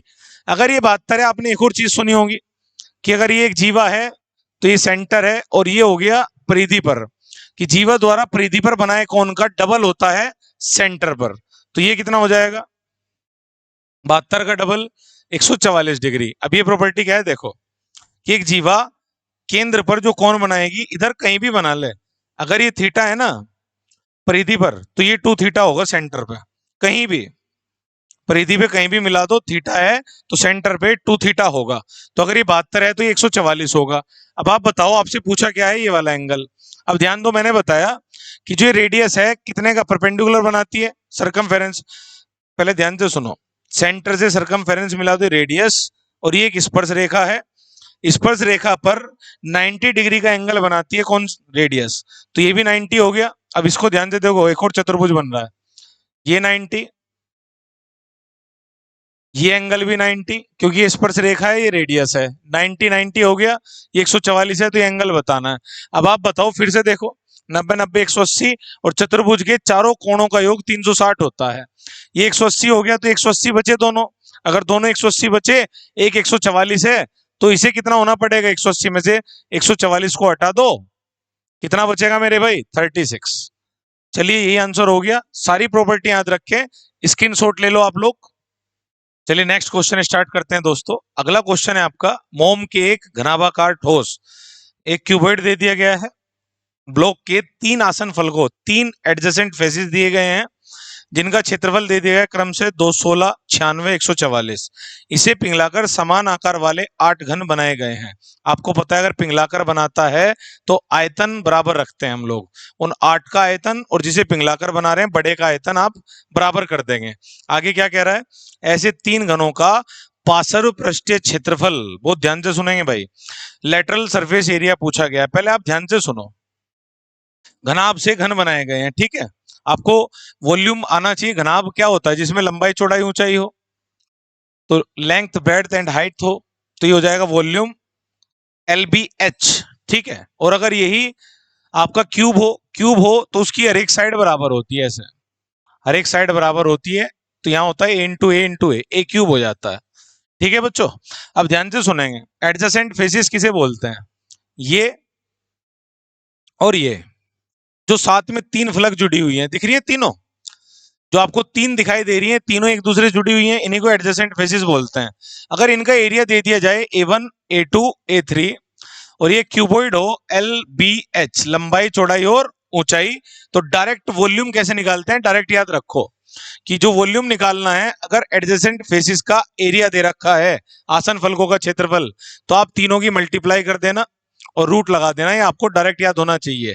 करके देख लो, इसका एरिया आएगा एल गुना एच, इसका एरिया आएगा बी गुना एच, इसका एरिया आएगा एल गुना बी, तो स्क्वायर बनेगा। अब समझ में आ रही होगी बात, वॉल्यूम कैसे निकलेगा, अंडर रूट लगा देंगे किसका, तीनों एरिया की गुणा का, डायरेक्ट याद रखो। अब बताओ तो क्यूबॉइड का क्या आ जाएगा, मतलब घनाभ का आयतन क्या आ जाएगा, वॉल्यूम क्या क्या दे रखे हैं, एक दे रखा है आपको 216, 96 और 144, 216, 96, 144, और इसे किसके बराबर कर देंगे, जो भी वॉल्यूम आएगा मेरे भाई, 8 घन बनाए गए हैं, तो मैं कह सकता हूं ये वॉल्यूम बराबर हो जाएगा 8 घनों के आयतन के। तो एक घन का आयतन कितना होता है, मैंने भी बताया साइड की क्यूब हो जाती है भुजक घात 3, क्योंकि तीनों साइड बराबर होती है। यहां से आपको किसकी साइड मिल जाएगी, घन की। आपसे पूछा क्या है, घन का, ऐसे तीन घनों का lateral surface area, lateral surface area पार्श्व, ठीक है, इसको बोलते हैं हम पार्श्व पृष्ठीय क्षेत्रफल। तो आपको क्या करना है, पार्श्व पृष्ठीय क्षेत्रफल अगर निकालना है, आपको याद होना चाहिए पार्श्व पृष्ठीय क्षेत्रफल में क्या करते हैं हम, वैसे तो एक घन या घनाभ की 6 फलक होती हैं, 6 फेसेस, लेकिन पार्श्व पृष्ठीय क्षेत्रफल में कितनी यूज करते हैं, 4, छत और ग्राउंड को छोड़ दो 4 यूज करेंगे, तो 4 यूज करेंगे, इसका एरिया हो जाता है 4a स्क्वायर, क्या होता है 4a स्क्वायर, लेकिन कितने लेने हैं, 3 घन लेने हैं, तो 4 3 12, यानी कि आपका जो आंसर आएगा वो 12 स्क्वायर आएगा। इसके लिए आपको किसकी जरूरत है, ए की, ए यहां से निकल जाएगा, करो इक्वेट करो, इन दोनों को बराबर करते हैं, 216 किसकी क्यूब होती है, अच्छा यहाँ पर रूट है, तो रूट है तो आप बताओ, इसको लिख सकता हूँ 6 36 सिक्का 216, और आपको पता है अंडर रूट जब हम लेते हैं तो जो भी चीज 2 बार आ जाती है 1 बार बाहर आ जाएगी, इसको लिख सकता हूँ 16 छिकम 96, इसको 16 निम्मा 144। अब आप बताओ 2 बार 6, एक और एक 2 बार 6, तो एक बार तो 6 इसमें से बाहर आ गया, एक बार 6 ये बाहर आ गया, और 16 का कौन बाहर आ गया, 4, फिर 16 का कौन बाहर आ गया, 4, और 9 के लिए क्या बाहर आएगा, 3 रूट का। ठीक है बच्चों, बस इस पूरे को मैंने तोड़ के सोल्व कर लिया। अब आप बताओ, इसको सोल्व कर लेते हैं, 4 दूनी 8 और 2 दूनी 4। अब आपके पास क्या बचा, 6 36 छिक्का 216, 216 ए की क्यूब, तो फिर से देखो अब की बार क्यूब है तो क्यूब रूट हो जाएगा, क्यूब रूट का मतलब 3 में से एक बार आएगा। आप ये तो लिखोगे 6 गुना 6 गुना 6, तो 6 आ गई साइड, अगर 6 साइड आ गई लिख दें यहाँ, तो आंसर क्या आएगा 12 गुना 6 का स्क्वायर।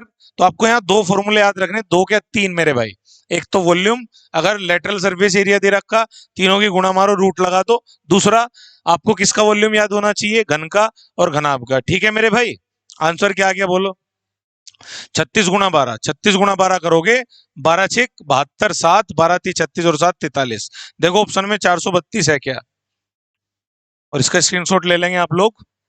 चलिए दोस्तों नेक्स्ट क्वेश्चन स्टार्ट करते हैं, अगला क्वेश्चन पढ़िए।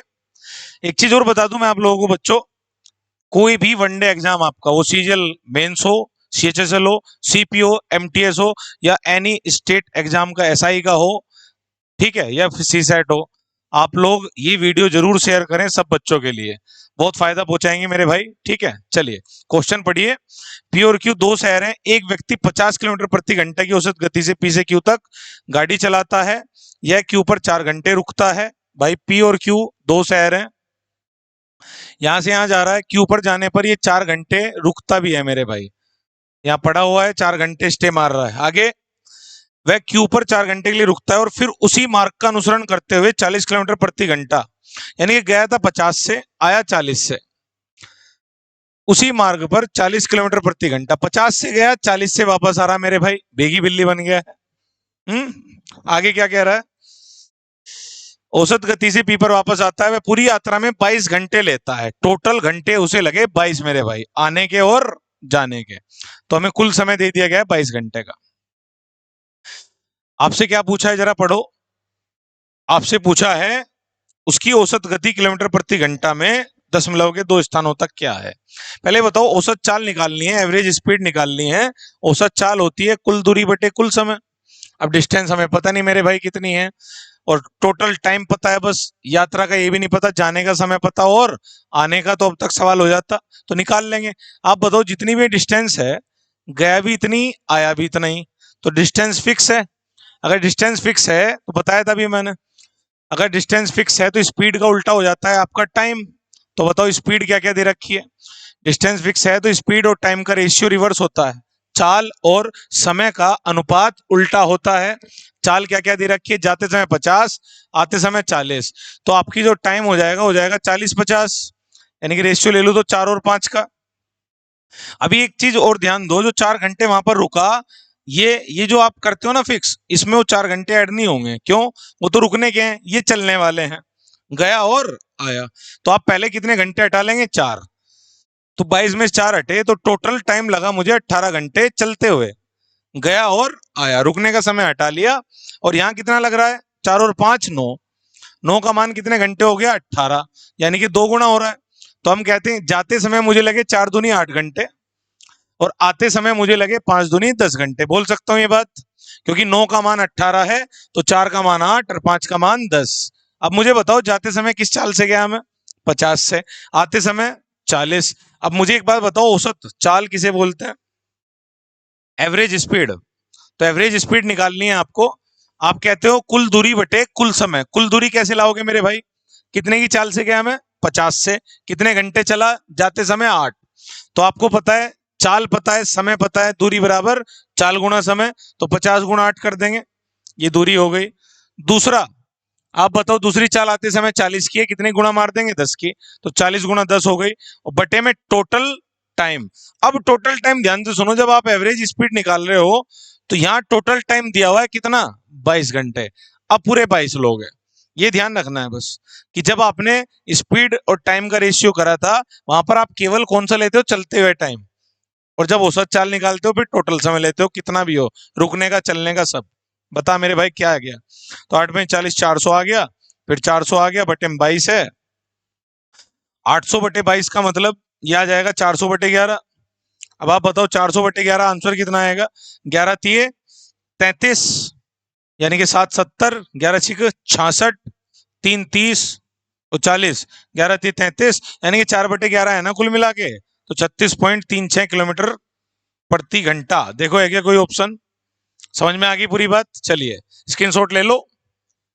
चलिए दोस्तों, अगला क्वेश्चन स्टार्ट करते हैं। क्वेश्चन आपका ये बीजगणित अलजेब्रा से है, पढ़ो। क्वेश्चन क्या है? x दिया हुआ है √2 - 1, y दिया हुआ है 3y√2। आपसे पूछा क्या है?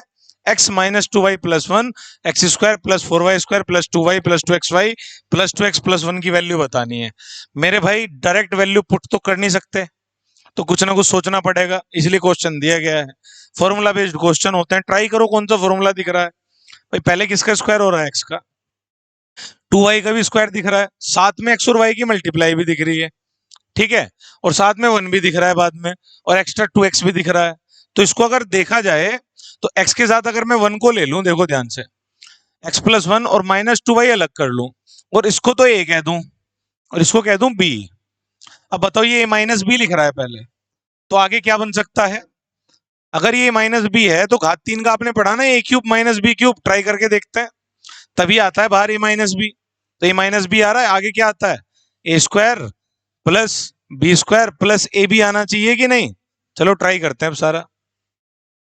a² का मतलब x + 1 का होल स्क्वायर, x + 1 का होल स्क्वायर करोगे, a² का मतलब x + 1 का होल स्क्वायर करोगे, तो बच्चों आएगा पहले का वर्ग प्लस दूसरे का वर्ग, एक का वर्ग एक आएगा, प्लस 2 गुना दोनों का, प्लस मेरे भाई किसका वर्ग करेंगे? b का।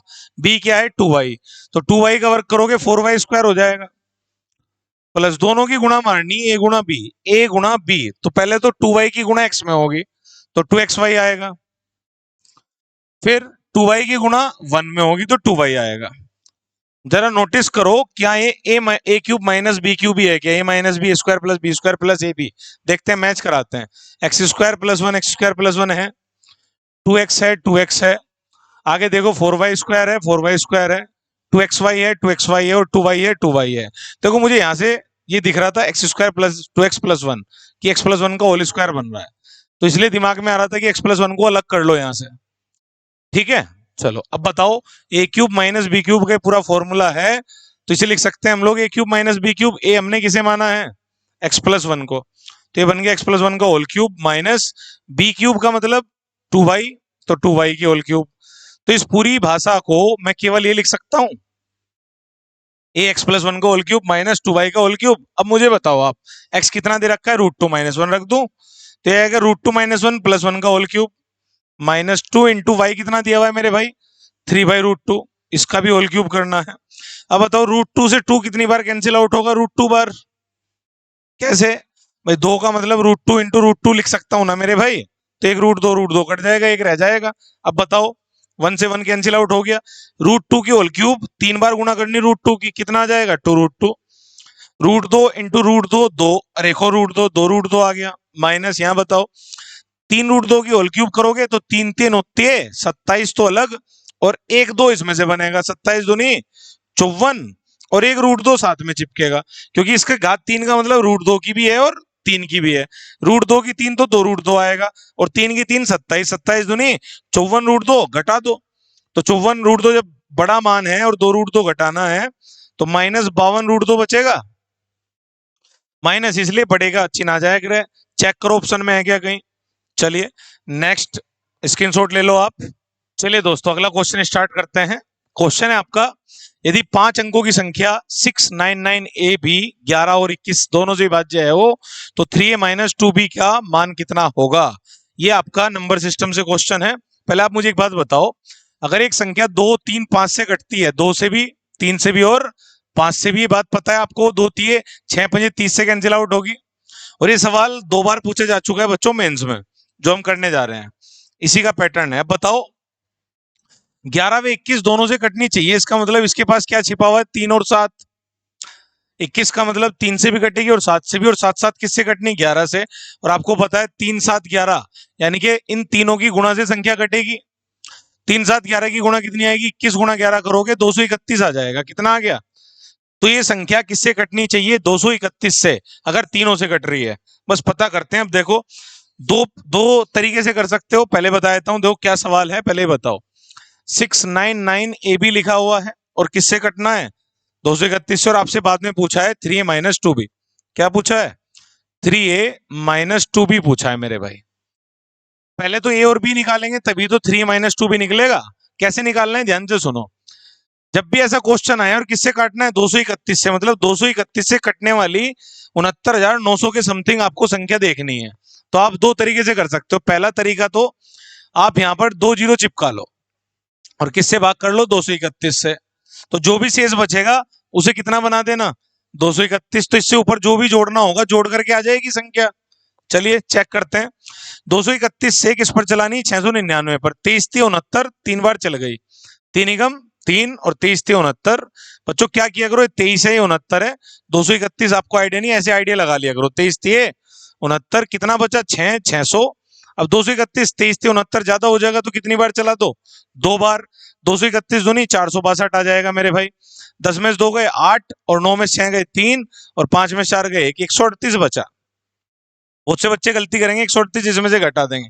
इसमें से नहीं घटाना, हमें तो 900 से ऊपर की चाहिए।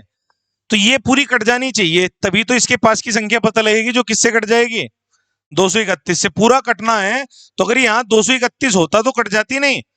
तो 138 को कितना बना दो, 231।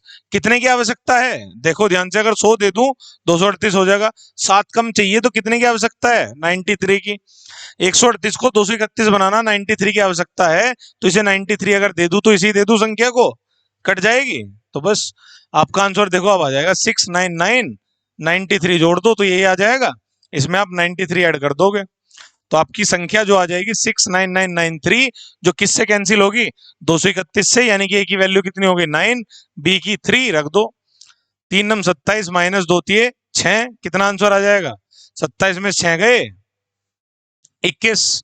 देखो ऑप्शन में है क्या, ठीक है, स्क्रीनशॉट ले लो। एक मेथड और बता देता हूं बच्चों, क्या करो, 231 से कहां जाना है, 69,900 के पास। तो पहले इसका 3 गुना मतलब 300 गुना कर दो।